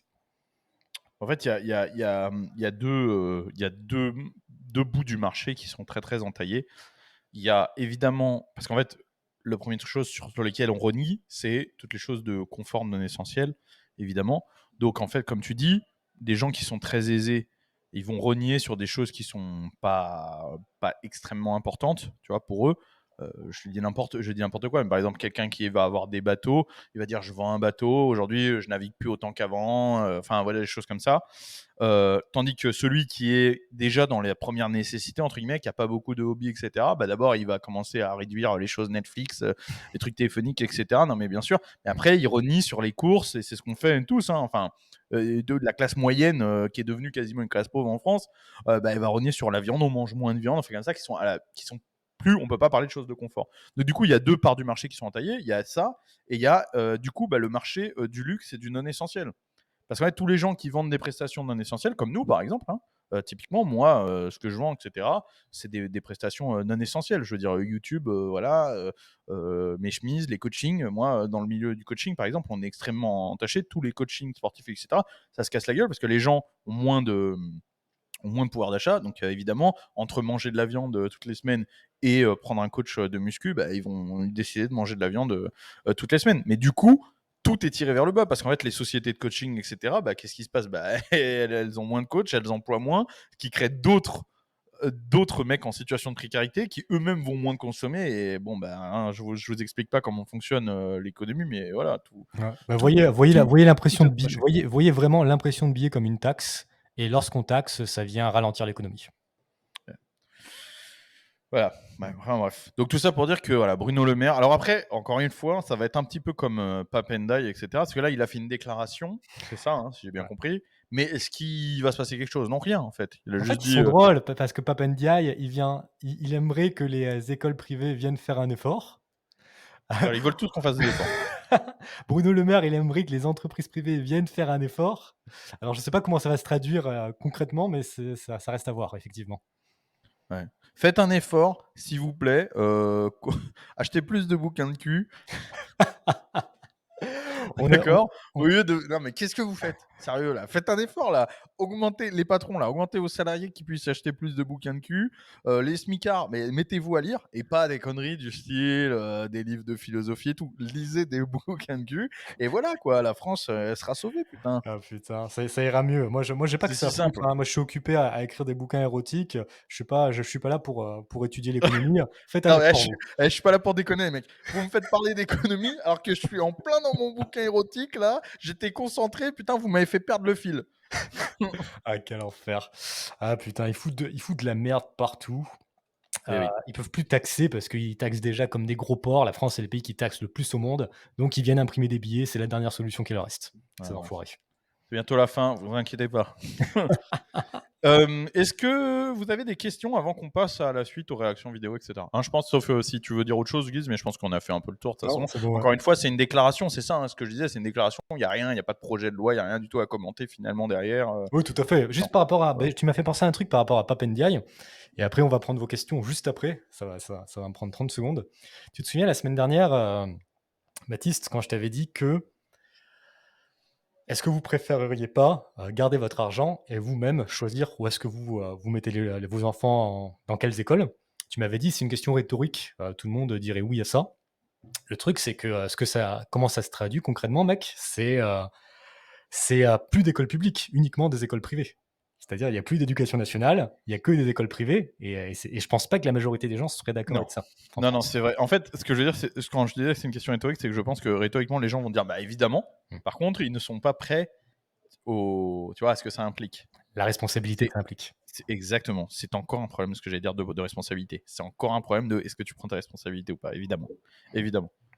C'est Et ça. ouais, parce qu'il y a plus d'écoles publiques, beaucoup plus d'écoles à la maison. Ouais. Mais qu'est-ce que ça veut dire l'école à la maison? Et comme ça va me permettre de faire une jolie transition avec la vidéo sur laquelle tu voulais me faire Réagir. réagir. Non? Tu vas Ouais. voir, regarde comment je suis balèze. Ah, regarde le youtubeur professionnel en action.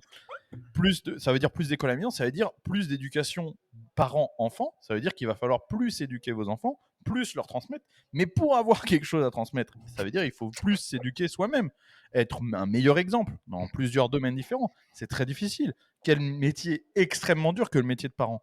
Beaucoup plus facile de déléguer.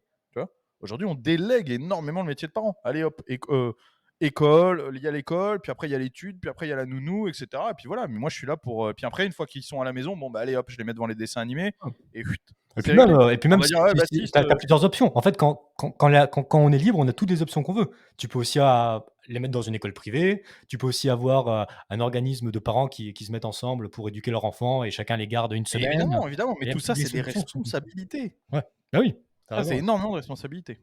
On va dire, Baptiste, ouais, bah, t'es un sacré connard parce que toi, t'as pas d'enfant, tu juges, etc. Alors déjà, personne ne connaît ma situation personnelle, déjà d'une, parce que je n'en parle pas, personne ne connaît ma situation familiale. La deuxième chose, c'est que même si je n'ai pas d'enfant, ça va, des enfants, j'en fréquente. Moi, j'ai des parents, j'ai des neveux, des nièces. Je participe beaucoup, autant que je peux, à l'éducation des enfants de des potes de qui je suis plus proche, etc. J'espère avoir des enfants prochainement. Enfin bref, je veux dire, ça m'empêche pas d'avoir une idée de ce qui est faisable et ce qui, tu vois, ce que j'ai Tout à envie fait. de voir Tout de à manière fait, générale. tout à fait. Et puis de toute façon les gars, sincèrement, hein, pour tous ceux qui bossent, si l'État arrêtait de vous prendre tout votre fric, vous aurez largement assez d'argent pour avoir des écoles de meilleure qualité, moins chères, des assurances de meilleure qualité, moins chères. Heu, Aujourd'hui, en fait, l'État vient vous imposer des contrats, tout simplement. Par contre, je trouve qu'on a quand même un public assez intéressant, on a des bons gars responsables qui nous suivent. Il y a Jakuza qui nous dit: «Bah, moi, je suis complètement d'accord, pareil pour les mutuelles et les assurances». Ah ouais, ah non, mais on a fait, pour ceux qui n'ont pas vu la première émission, on a parlé de la sécurité sociale, on a parlé des retraites justement Mmh. et de la vision capitaliste, entre guillemets, libérale qu'on en avait. Je pense qu'il faut que prochainement on refasse un sujet là-dessus, hein. Pourquoi pas sur la sécurité sociale, ça pourrait être intéressant parce qu'on l'avait vaguement abordé et je pense que ça peut être très intéressant d'en parler. Je pense qu'il y a encore beaucoup de points de vue divergents là-dessus. Et d'ailleurs, je pense que ce sera une très bonne occasion, hein, là je t'en parle en direct, mais voilà, ce sera une très bonne occasion de tester, de prendre quelqu'un en appel, par exemple quelqu'un qui soutient le système de sécurité sociale, quelqu'un qui pense que, par exemple, ici aux États-Unis, c'est galère de soigner, etc. Je pense que ce sera intéressant de parler de ça. Qu'est-ce que tu en penses? Ça me paraît très, très, très bien. Est-ce que tu penses que ce serait bien, et vous pouvez aussi nous dire ça dans les commentaires, de faire ça en mode, change my mind? Ouais, ouais, voilà, ouais, par Viens me exemple. Par convaincre que exemple. la sécurité sociale, c'est Ouais, possible. bonne chance.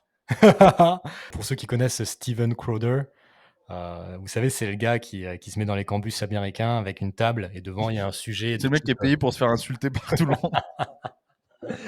il met des sujets du type, le socialisme, c'est, diabolique, change my Il mind. dit des trucs, il Changez met des changez sujets change chan Faites-moi changer d'avis. Ou par Des exemple, sujets de ouf, tu sais. Les là femmes n'ont pas de pénis, change my mind. Et après, il y a plein de gens qui viennent lui expliquer qu'on peut être une femme avec un pénis. C'est quand même merveilleux ce monde. ah ouais, Mais c'est vrai. il met des gros trucs en mode, l'avortement c'est le mal, change my mind.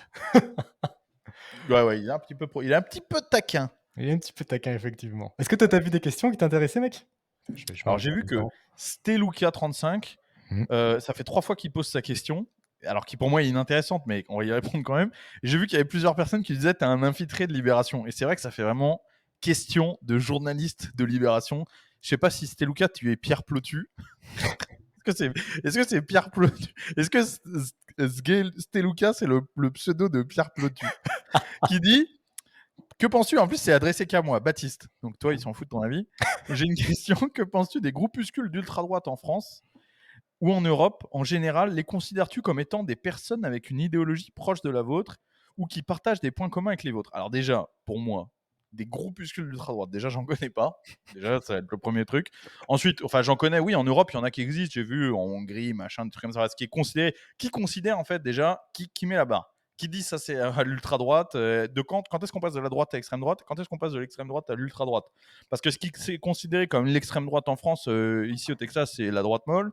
Tu vois ce que je veux dire? Ouais, En Pologne c'est quoi c'est l'extrême pareil. droite? C'est des gens qui sont ultra capitalistes? C'est des gens qui sont nazis? C'est Et quoi? voilà, ensuite, je pense qu'ils ont tous des trucs différents. Il y a des groupuscules d'ultra-droite qui sont des ultra-socialistes, qui sont des nationaux-socialistes, hein, comme son nom l'indique. Donc à ce moment-là, je les considère absolument pas proches de de mes trucs. Mais en fait, moi, je n'ai pas de. En fait, moi, j'ai pas de tabou. C'est-à-dire, en fait, si je partage, je les connais pas, mais si je partage des points de vue avec eux, très bien. Ça me dérange pas. Je partage des points de vue certaines fois avec des groupuscules d'extrême gauche. Ça peut m'arriver aussi. Hein. Il y a des choses sur lesquelles ils peuvent être lucides, même si ça se fait assez rare maintenant. Mais je veux dire, c'est le cas. Ou même des macronistes, etc. De temps en temps, ils disent pas des trucs qui sont complètement hallucinants. Tu vois, c'est pas des. Ça reste des gens. Tu vois ce que je veux dire? Mmh. C'est pas des pandas.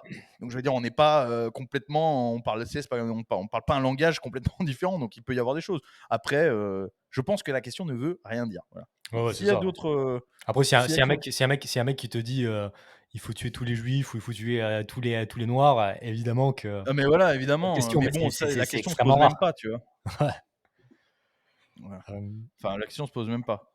Est-ce qu'il y a des vraies questions ou est-ce que c'est que des trucs comme ça? Des conseils pour commencer la pêche? J'aime bien ce genre de questions où le mec non mais non, non, mais la question elle est pas conne, mais c'est juste que ça me fait rire que le mec regarde l'émission, il il se tape tout le sujet sur la peine de mort, le sujet sur l'inflation et après sa question c'est: «Comment on fait pour commencer la pêche?» On dirait vraiment un mec qui s'en bat les couilles. On dirait que le mec s'en branle. Tu sais, il est là pour un truc qui a rien à voir. le mec, il Ça était me là fait pour grave la rire les chasse, la questions comme pêche, la ça. tradition, pour rien d'autre. Ouais, non, mais ça me fait grave à rire, tu vois? À la rigueur, si on parlait de tu vois? Genre, si on parlait de ça, d'un truc plus ou moins en rapport, mais vraiment, ça n'a rien à voir. Alors, donc, C'est un manque de mon respect de conseil pour question. commencer la pêche, c'est comme toutes ce genre de discipline un petit peu, quand c'était complètement extérieur à ça, le mieux du mieux, ça reste pour moi de le faire toujours avec quelqu'un, avec un «mentor» entre guillemets, de trouver quelqu'un que ça intéresse et dans ces milieux-là, c'est super facile. Parce qu'en vrai, c'est pas du tout des milieux fermés. Si tu vas sur n'importe quelle page Facebook, pêcheur du, je sais pas dans quel département t'es, mais imaginons que t'es dans le 60, pêcheur du 60, n'importe quoi. Salut les gars, j'ai tel âge, j'aimerais vraiment me mettre à la pêche. Est-ce qu'il y a des mecs dans mon coin? 100%, je suis prendre le pari que t'as des mecs qui vont me dire, 100. vas-y. Tu vas même dans le rayon pêche d'un magasin, tu auras un petit vieux qui va te conseiller. Ouais, ouais, non, franchement, les gars, voilà. Donc pour moi, c'est le meilleur truc. Après, si tu peux pas, les bouquins, etc. Moi, par exemple, je me suis mis récemment à la traperie. Voilà. Je me suis fait toute une salle avec tous les équipements de traperie. Cette semaine, je l'ai partagé sur les réseaux. J'ai piégé un gros raton laveur. Je l'ai dépecé. J'ai tanné la peau, etc. Tanné la fourrure, conservé le Tu crâne me et fais tout. marrer mec, Euh, tu me fais marrer mec. Tu étais en train de dire tu le filmais et tu lui disais: «Oh, tu vas faire une bonne petite fourrure toi». Ouais, mais c'était pas en mode, tu sais, il y a des mecs qui m'ont dit: «Ouais, ça fait psychopathe tout», je me rendais pas compte, tu sais, moi, Non, c'est drôle. quand je vois un gros raton laveur comme ça, même dans sa cage, tu sais, il est pas en train de souffrir et tout. J'ai toujours ce petit côté, tu sais, c'est un animal, je suis en train de rigoler un peu avec enfin, tu sais, j'ai le Ouais. côté, je le respecte, en fait, tu sais, il y a un côté comme je parlerais à un chien et tout, tu sais, genre, ouais, tu mignon, t'es beau, tu sais, tu parles toujours un petit peu, tu sais, comme un gogol aux animaux, donc je lui parlais un peu comme ça. Après, je l'ai tué, très proprement, sans qu'il souffre, voilà et puis pour moi, il y a un respect dans le fait, justement, qu'il je vais valoriser son truc. Et c'est vrai que ça fait les gens, ça avait fait un peu rire parce que dans la story, il est vivant. La story d'après, c'est plus qu'une peau. Je suis en train d'enlever la graisse. Quoi. Ouais. Mais le fait Il est est que barre. ça, par exemple, la traperie, je m'y suis mis uniquement par les bouquins. Je me suis enseigné dans des livres, des vidéos sur YouTube, etc. Par tout seul. Ici, au Texas, j'avais personne dans mes amis proches qui pratiquait la traperie. J'aimerais bien en parler plus d'ailleurs parce que c'est vraiment le truc des Français en Amérique. C'est le truc qui a amené les Français beaucoup, qui a fait connaître les Français en Amérique. Ils ont participé énormément à la construction des pays d'Amérique du Nord par la traperie, le marché de la fourrure, etc. Les Français ont été connus pour ça. Le premier habitant du Kentucky est un Français, d'accord, qui était venu pour la traperie. Le Waouh. Canada, bah alors toi, j'en parle pas, tu es dans la capitale mondiale de la traperie. Enfin, vraiment, voilà, les Français du Missouri, les Français du Kentucky, dans Louisiane, etc., partout ont été au XVIIe siècle des trappeurs, etc. Donc voilà, c'est vraiment le truc que les Français pratiquent depuis 300 ans en Amérique. Et ben, je m'y suis mis tout seul. Voilà, j'ai acheté un bouquin en anglais qui s'appelle Le Guide du trappeur. J'ai regardé plusieurs. Voilà, moi je connaissais un petit peu avec les lapins et tout, mais tu sais, j'étais pas vraiment un grand spécialiste. Et ben franchement, pour mes premières pots, j'ai été très très content du résultat. Je me suis très bien sorti. Donc, alors après, j'avais des connaissances évidemment dans la chasse, etc., qui m'ont aidé. Mais Ouais. ce que je veux dire, c'est que c'est toujours possible de s'y mettre tout seul. Mais le truc que je vais toujours recommander, c'est de prendre quelqu'un pour s'aider au début. Et la pêche, c'est pas aussi spécialisé que la traperie. C'est quand même très très courant, c'est facile, quoi. Voilà. OK, top. Moi, j'ai Et fait les de la mecs qui me tra demandent, ça j'ai fait 15 fois que je vois la question, comment tu l'as tué? Je lui ai mis une flèche dans la nuque. Point. Voilà.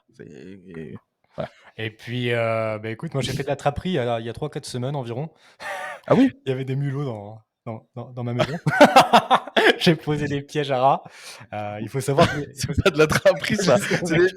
T'as rien fait des mulots après. Enfoiré. C'est une blague, c'est une blague. Mais après, il faut savoir, les gars, que si vous avez des mulots chez vous, quand il fait chaud, ça sert à rien de les tuer parce qu'ils vont sortir d'eux-mêmes.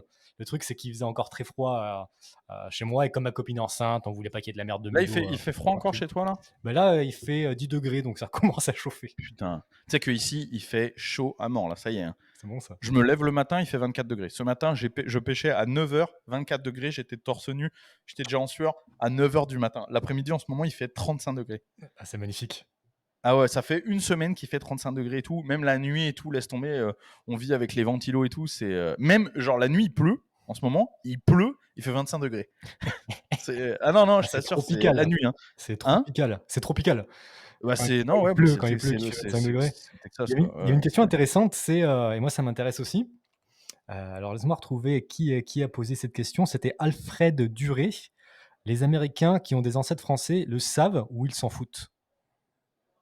Non, non, alors les Américains sont extrêmement intéressés, en tout cas moi de mon côté, ils sont extrêmement intéressés par leur ascendance. Il y a, tu sais, chez nous, c'est pas très développé les tests généalogiques, là, tu sais, les tests Ok. génétiques. Ouais. Mais alors ici, comme en fait chez nous, il y a la généalogie, ici il y a la génétique. Parce qu'en fait, chez nous, la généalogie, comme il y a l'église, l'administration conserve les papiers depuis très longtemps. Moi, j'ai fait mon arbre généalogique et je suis remonté, j'ai tous les papiers de ma famille depuis 1708. Putain, c'est beau. Donc c'est quand même fou, tu vois. J'ai les actes de mariage, de baptême, etc. Les papiers militaires depuis 1708. J'ai tout en version numérique sur mon ordinateur. Ça, ici aux États-Unis, c'est impossible parce que voilà, les gens sont installés au XVIIe siècle, zéro administration, zéro paplard, zéro église, etc. Ouais. Donc eux, ils ont aucun papier, tu vois. Il y a que la mémoire, voilà, parler, les quelques photos, les premières photos du 19e siècle, ils ont quelque chose comme ça. Donc eux, du coup, pour savoir un peu d'où ils vont, ils ont leur nom, ils ont l'histoire qu'ils connaissent de leur famille, tu sais, l'histoire héritée, l'histoire orale, et ils font des tests génétiques énormément. Et moi, je rencontre énormément de gens qui me disent ah, j'ai 24% de sang français, 30% de sang français, etc. Donc, non, ça les intéresse beaucoup. Ouais. Et surtout, encore une fois, à chaque fois on le dit, mais on l'a pas fait, mais je pense qu'il va falloir qu'on fasse ce putain d'épisode sur l'histoire des Français en On a le Amérique. temps, on a le temps. Parce que les Français en Amérique, contrairement à ce que beaucoup croient, ont une histoire énorme. Le français est encore parlé dans plein d'États. Il y a le français du Missouri, il y a le français du Kentucky, le français de Louisiane.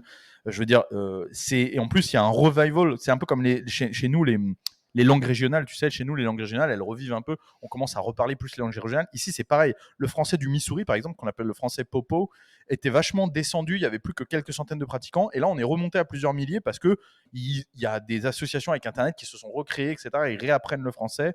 Et enfin voilà, vraiment des figures historiques françaises qui ont créé l'Amérique telle qu'on la connaît, l'histoire des trappeurs, l'histoire des marchands de fourrure, des explorateurs, des chasseurs, etc. Enfin, des militaires français. Elle est énorme. Elle est extrêmement jointe entre le Canada et les États-Unis. Voilà, toute la Nouvelle-France. Hein, c'est pour ça qu'on a créé Radio Dixie, la voix de la Nouvelle-France. Donc vraiment, non, non. Faudrait vraiment qu'on fasse cet épisode parce que l'influence française est énorme pour les gens qui sont un petit peu à même de se poser des questions sur l'histoire. Ouais, tout à fait. Et puis dans le Vermont, dans le Maine, Énorme, énorme. dans tous ces États du nord-est des États-Unis, frontaliers avec le Québec, tu as 10-15% des gens qui parlent le français à la maison. Et c'est pas des Québécois, c'est des Américains qui sont là depuis super longtemps qui ont gardé le français. Ah non, non, vraiment, vraiment. C'est vraiment, vraiment Je me disais impressionnant. aussi qu'il y avait il y avait des espèces de gros tchads, de gros généraux de la guerre civile américaine qui étaient des Français. Ah ben énormément, bien sûr. De Beauregard, le prince de Polignac, etc. Non, le général de Beauregard, c'est voilà, le général de Beauregard qu'on appelait le Napoléon gris, Putain. hein, quand même, d'accord. C'était voilà, le prince de Polignac qui est passé de simple sergent à général dans l'armée voilà, qui a quitté l'armée de Napoléon III pour venir joindre l'armée de la Confédération et qui a été nommé général et qui est revenu en France avec les honneurs. Non, non, et qui est même venu demander à Napoléon III d'intervenir, qui est revenu en France pour demander l'intervention de Napoléon III pendant la guerre civile américaine. Enfin, non, non, vraiment énorme. Les bataillons de Tigres de Louisiane. Enfin, Le, c'est Na- considérable, c'est le considérable. Et comme Napoléon. je dis, par exemple, quand les Anglais se sont installés, sont arrivés au Kentucky, en fait, comment il s'appelle Tommy, j'ai oublié son nom. J'ai oublié le nom du gars, mais ça va me revenir. Un Français qui est venu s'installer pour faire de la traperie au Kentucky, qui est le premier habitant de. Non, attends, qu'est-ce que je dis Kentucky Nashville, au Tennessee. C'est ça Non Attends. Oui, au Tennessee, pardon. C'est ça Au Tennessee, ouais, pardon, au Tennessee, qui est venu s'installer au Tennessee pour faire de la traperie, donc un Français qui était d'abord venu s'installer au Canada, qui est descendu, etc. Il a trouvé une source sulfureuse où il y avait énormément d'animaux qui venaient. Il s'est dit, je vais me faire mon camp, ma base avancée pour la traperie. Il s'est installé tout seul, il a commencé à commercer avec les populations d'Indiens, etc. Il a commencé à faire du truc. Quand les Anglais sont arrivés pour s'installer, pour eux, c'était une terre sauvage et il n'y avait que des Indiens. Ils sont arrivés et ils se sont rendus compte qu'il y avait déjà un blanc qui vivait là depuis des années de façon prospère. Et du coup, il y a sa statue aujourd'hui à Nashville et il est considéré comme le premier habitant de Nashville. C'est un Français, Magnifique, 100%. Voilà. magnifique. Donc, non, il y a, oh là là, il y en a un paquet. C'est Mais il y a beaucoup, vraiment beaucoup, beaucoup d'histoires et un paquet de choses. quand tu disais le Napoléon gris, c'était en référence au veston, des généraux Oui, d'armée, les du Sud? confédérés étaient en gris, ouais. Confédérés? OK. Les Putain, c'est confédérés bon étaient en ça. gris, donc c'est pour ça qu'on appelait le Napoléon en gris, parce que c'est le général qui a eu les stratégies militaires les plus qui ont porté le plus leurs fruits pour la Confédération. Bah, génial, plein de petites anecdotes historiques croustillantes. Baptiste Bénet, prochainement sur Radio Dixie. Avec encore ses testicules. Qui change la Avec différence, son c'est là. conduit, son conduit spermique encore, fonctionnel. Ouais. Putain, quel enfer. Ben bref, voilà. Allez, est-ce qu'on passerait pas aux petites vidéos de Ouais, bah, écoute, vas-y, je vais mettre une vidéo et c'est parti.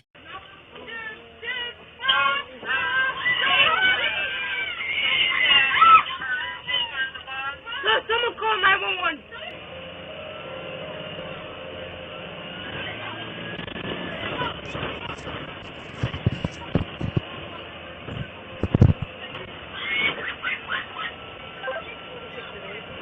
I'm feeling really busy. I might have to pull over in front of Miller Park.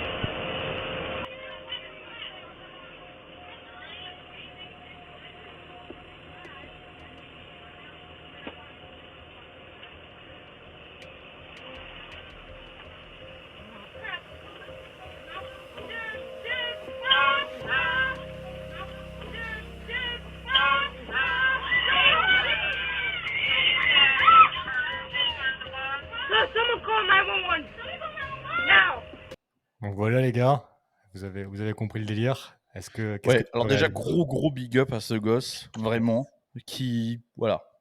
En fait, moi je trouve ça magnifique parce que là tu vois, on sent un enfant qui a été élevé dans la prise de responsabilité. Tu comprends? Tout est là. En fait, c'est con, mais quand on élève nos gosses, moi je les vois. En fait, il y a une espèce de comment dire? Il y a une espèce de jugement bourgeois en France, tu sais, qui veut que, en fait, on est souvent pris pour des beaufs ou des mecs pas normaux quand tu fais conduire ton gosse, tu sais, genre, ouais, moi, mon gosse a 12 ans, etc., tu sais, je lui fais un peu conduire la bagnole, machin, faire des trucs comme ça, tu sais, c'est toujours mal vu, c'est toujours un peu en mode, ouais, mais tu sais, c'est le truc pas normal. Mais en fait, c'est, vous voyez, là, c'est un gosse, forcément, il a déjà touché une bagnole ou un véhicule, c'est obligatoire, parce que le mec, t'as vu direct, il met son pied sur le frein. Ouais. À 13 ans, il y a un paquet de mecs, et je peux te jouer à plus que 13 ans, il y a un paquet de mecs qui savent pas où est le frein. Je vais vous donner un exemple, regarde. Je vais te donner un exemple. C'est pas très gentil, mais il faut que ça me permet d'en parler. Vous vous rappelez que j'ai fait une vidéo avec Thaïs Descuffon en Suisse. Ok. Écoutez bien, j'ai fait une vidéo avec Thaïs Descuffon en Suisse. Thaïs Descuffon, elle est jeune aussi. À l'époque, on a fait la vidéo, je crois qu'elle avait 20 ans. Quelque chose comme ça. Ok. Elle avait une vingtaine d'années. Bref. Alors, écoute bien cette histoire, parce qu'elle est marrante. On allait dans un stand de tir. Devant le stand de tir, il y a une espèce de petite pente pour monter au parking qui est très trompeuse parce qu'en fait, sur le côté de la pente, il y a des places de parking qui donnent directement sur la pente avec un sans rebord, tu vois. Sauf que quand tu es dans ta voiture, tu le vois pas, ok. Donc il y a beaucoup de gens qui avancent pour se dire, bah tiens, je vais prendre la pente pour descendre. Ils voient pas qu'il y a un rebord, ils restent tankés comme ça, tu vois. Ok. Ils restent bloqués. Nous, moi je le savais, on tourne pendant, je sais pas, 3-4 heures, tu vois, ensemble. Je sors comme un connard, j'avance, boum, je me retrouve bloqué sur les deux roues avant dans le vide, tu vois. Ok. Ok. Bon. Donc, qu'est-ce qu'il faut faire? Il faut pousser la voiture pour la remettre comme ça et puis repartir. Le truc, c'est que c'est une grosse berline, ok. C'était une grosse berline Volvo, très grosse, très lourde, boîte auto. Donc, je dis, bon, bah très bien, on va pousser la voiture. Le truc, c'est qu'il y avait moi, mon caméraman et Thaïs. Donc, pour pousser la voiture, en gros, il n'y a que moi et mon caméraman. Comme on est encore devant le stand de tir, j'appelle mon pote qui travaille au stand, je lui dis, est-ce que tu peux descendre m'aider? Donc, tous les trois, on pousse la voiture et je dis à Thaïs, bah voilà, tu recules, tu vois, Donc, on te met en marche arrière, tu recules, et dès que tu sors, voilà, tu t'arrêtes et je reprends le volant. Puis moi, tu sais, alors je savais qu'elle avait pas le permis de conduire, mais comme c'est une boîte automatique et que là, il fallait juste reculer, tu vois, bon, Ouais. voilà, c'est tout, quoi. On pousse la voiture, mec. Ça prend 2 secondes parce que les roues sont juste là, tu sais, il faut la pousser de 20 centimètres. OK. On pousse la voiture. Mec, je vois la voiture partir en marche arrière. Elle s'arrête pas. Et derrière, il y a un muret de genre 1,20 m. Et elle tombe. Non, mais gros, je t'enverrai la photo. J'ai la photo encore. Elle tombe avec la voiture du muret. Alors, on s'est chié dessus sur le coup parce qu'elle fait une chute avec la berline. Elle fait une chute d'1,20 m, gros. Elle fait une chute comme as. Et la voiture se retrouve bloquée comme ça sur le muret. Heureusement, elle s'arrête, mais derrière, il y avait une route et tout. Sur le coup, on s'est chié dessus parce qu'on s'est dit, elle recule, elle va sur la route, elle va se tuer. Heureusement, elle est restée bloquée sur le muret comme ça, tu vois. On s'est dit, alors déjà, ce qui s'est passé, une fois que la voiture s'est arrêtée et tout, tu vois, qu'elle était bloquée, comme as, tu vois, la voiture comme as.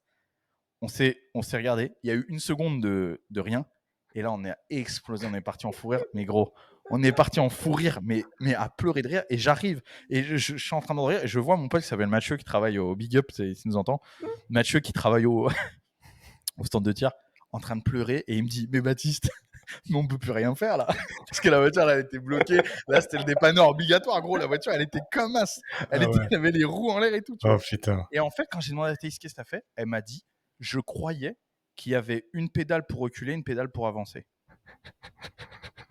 Voilà. Alors c'est pas, faut pas la tailler en mode ouais elle est débile ou je sais pas quoi. C'est pas ça le truc. C'est que tu vois, en fait, pour moi, un truc qui était normal d'avoir une pédale d'accélération, une pédale de frein depuis que je suis gosse, tu vois. Pour elle, à 20 ans, c'était pas un truc admis. Tu vois le truc? Parce que elle était jamais. En fait, c'est ma faute. Parce qu'en fait, je l'ai mise derrière le volant sans me rendre compte que c'était la première fois de sa vie qu'elle était derrière un volant. OK, mais après, est-ce qu'elle était OK pour le faire ou vous aviez dû insister un peu? Non, mais en fait, ça s'est fait tellement rapidement OK. que j'ai pas capté. Je lui ai dit assieds-toi là, boum boum. Tu sais, c'était. J'ai pas. Tu sais, j'aurais dû lui demander c'est bon, tu sais comment faire. Tu sais, j'ai pas. Voilà, tu sais, dans le feu de l'action, il fallait qu'on rentre et tout. Il y avait toute la route à faire depuis Genève. Bon, voilà, tu vois. Bref, j'ai la photo, je t'enverrai la photo parce qu'elle était énorme. Après, je pourrais mettre la photo sur la rediff? Ouais, tu pourras mettre la photo sur la rediff, elle est comme as, tu vois. Après, je l'ai pas parce qu'il y a rien, on la voit juste au volant, on voit la voiture comme ça, on voit que Thaïs elle est en train de paniquer parce qu'elle s'est dit que j'allais la tuer, alors qu'en fait pas du tout, c'était entre guillemets, c'était ma faute parce que voilà, comme j'ai dit, je l'ai foutu là, je lui ai rien demandé, tu sais, j'aurais dû lui expliquer, donc bref, c'est pour ça que je lui ai dit, je suis pas énervé contre toi, je suis. Vous savez qu'elle avait pas le permis. De toute façon, à ce moment-là, vaut mieux en rigoler, tu vois. Bon, après, il a fallu appeler une dépanneuse et tout, ça m'a coûté mais un prix mais de malade parce qu'attends, on a appelé une dépanneuse. La dépanneuse, c'est pas en mode vite fait. Le dépanneur, il est arrivé, il a vu le truc, il a fait, mais je peux rien faire. Il a dû appeler une deuxième dépanneuse, il a fallu la sortir avec 2 grues, la voiture. Et comme c'est une voiture moderne, toute l'électronique était arrachée en dessous. Bref, la voiture, elle s'était mise en accident. Bref, il a fallu la faire rapatrier. C'était une voiture de location, rapatriée en France. Bref, ça m'a coûté, je sais plus combien, mais un truc énorme, genre 2000 ou 3000 francs suisses. Donc un truc monstrueux. C'est un des tournages les plus coûteux de ma vie à cause de ça. Bref, tout ça pour dire, revenons-en au sujet. Tout ça pour dire que vous voyez, c'est pas inné. Et donc, il ne s'agit pas que de conduire des véhicules et tout, parce que, entre guillemets, pour moi, c'est normal. Même une tondeuse ou je sais pas, un truc, peut-être, tu t'es déjà mis derrière un volant, un truc et tout. Mais l'éducation, tu vois, c'est un tout, en fait. Tu vois, savoir, en fait, un gosse à 13 ans, c'est un jeune adulte, les gars. C'est pas un enfant. Tu vois, c'est un jeune adulte. Et donc, il faut le responsabiliser comme un jeune adulte. C'est un homme en plus. Tu vois, là, c'est un garçon dont on parle. Moi, à 13 ans, pour moi, un jeune à 13 ans, je le considère comme un jeune adulte qui n'a pas toutes les clés d'un adulte, mais je vais le traiter comme tel.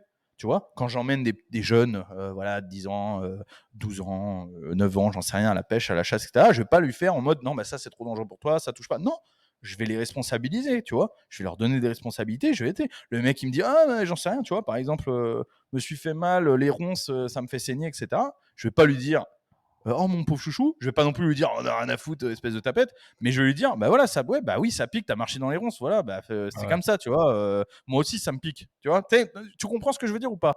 Il faut, et en fait, lui dire bah voilà, toi, t'es responsable de ça. Quand t'es ta petite sœur ou ton petit frère, etc., t'en es responsable. Lui donner des responsabilités jeunes, etc. C'est important parce que vous voyez, dans ce genre de situation, là, ce gosse, il a sauvé tout un bus scolaire et il y a personne d'autre qui a bougé. Et après, on l'entend dire appeler les secours directement. T'imagines, le mec, Ouais. direct, ça y est, il a compris, appeler les secours. Les mecs, en plus, t'as pas laissé l'extrait en entier, mais après, les mecs sont en train de paniquer et il dit je m'en fous, appelez les secours. Tu sais, il s'en fout. Il est là en mode arrêtez de paniquer, les gonzesses, appelez les secours, je m'en fous de le truc, tu vois. Non, mais c'est énorme. Et tu sens qu'il a une éducation solide surtout. Et en fait, Ouais.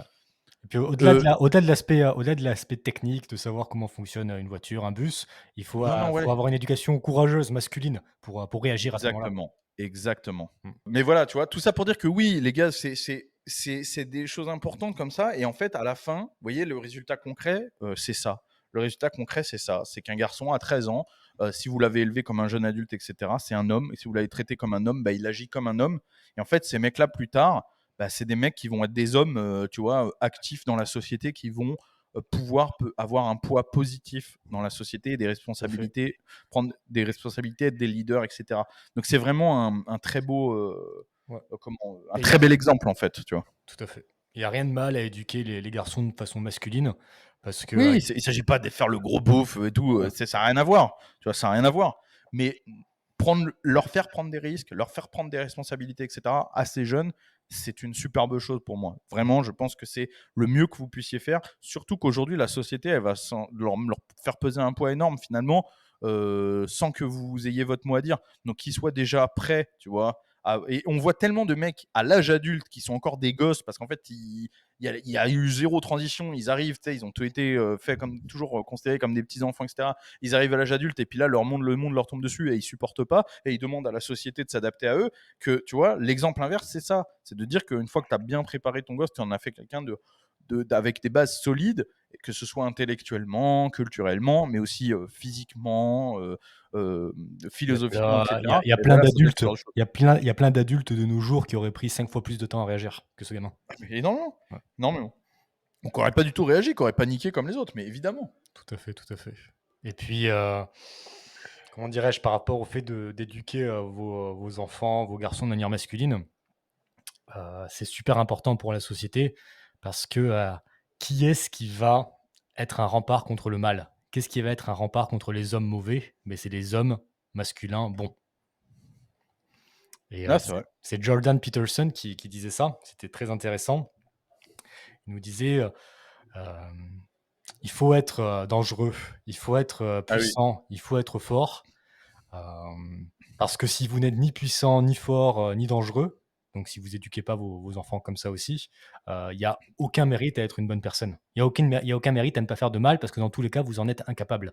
La Oui. seule façon d'être une bonne personne, c'est d'être capable de faire, des choses horribles, mais de ne pas les faire. C'est vrai. C'est vrai, avoir conscience de son pouvoir, de sa responsabilité, etc. C'est extrêmement important. Mais enfin, bon, en tout cas, voilà. Je trouve que c'était intéressant. Cet extrait, il était vraiment. Ça fait plaisir, en fait, tu Ouais. vois. Je crois C'est qu'au vrai que ça fait Texas, plaisir parce on voit toujours le pire des jeunes générations. ouais. Non, mais c'est vrai, on voit le pire des générations TikTok, des mecs voilà, qui s'enfoncent des trucs dans l'anus et tout. Enfin, c'est vraiment le pire du pire. Des teubés, tu sais, qui savent pas qui savent pas faire la différence entre la lune et le soleil. Vraiment, non, mais c'est vrai, il y en a énormément. C'est bien aussi de montrer, voilà, qu'il y a des jeunes générations qui sont élevées dans les bonnes valeurs, etc. et qui, voilà, qui sont là encore. Ouais, il y a Nathalie qui nous dit: «Il vaut mieux apprendre aux filles à se défendre aussi. Les hommes ne sont pas forcément au bon endroit au bon moment». Oui, oui, tout à fait. Non, mais bien sûr, mais après, on va passer. Il y a plein de sujets, il faudrait détailler tout, mais c'était plus de manière générale, quoi. Bref, Ouais. est-ce que tu avais autre chose ou est-ce que c'est bon, on peut Je pense qu'on pourra conclure? on pourra conclure sur ça. Bon, mais très Hem, bien. est-ce que j'avais autre chose à rajouter par rapport à ce sujet? Non, rien de spécial, juste ah si, je voulais te poser une question, au Texas et puis, on clôturera juste après ça.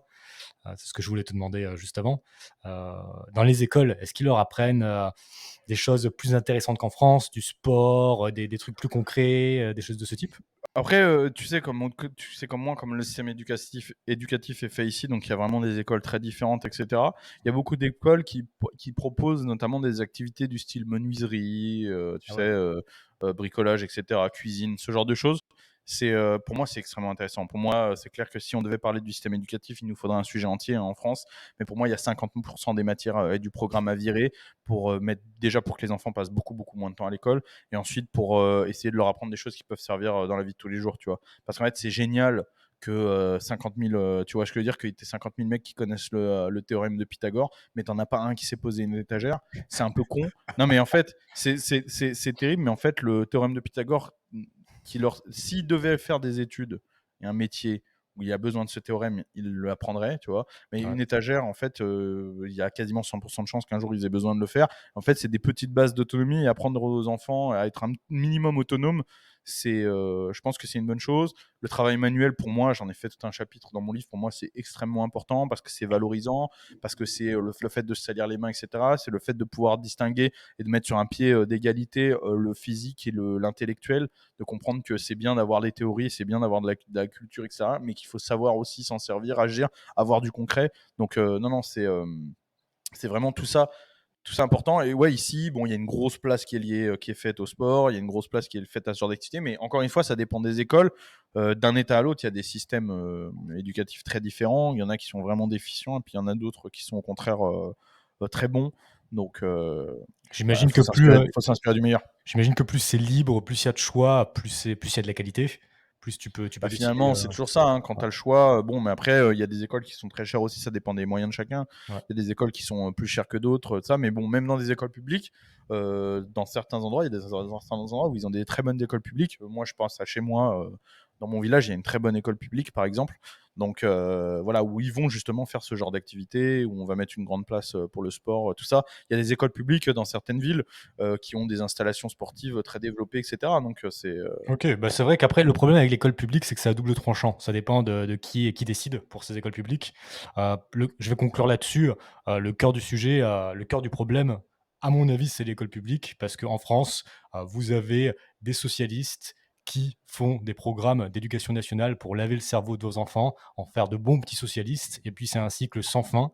Donc le vivement. gros problème en France, on peut le résumer très simplement, c'est qu'on fait de l'éducation et de faire de l'instruction déjà. C'est l'éducation nationale, c'est pas l'instruction. Pourtant, l'éducation, c'est à vous de la faire, pas à l'école. Mmh. On éduque les enfants à être des bons petits citoyens de la République soviétique du Frankistan, et au lieu de juste les instruire, ce qu'on demande, on demande des instituteurs, hein, on ne demande pas des éleveurs, parce que là, c'est vraiment ça, hein, on fait de l'élevage, tu vois. Ouais, c'est triste, c'est très, très triste.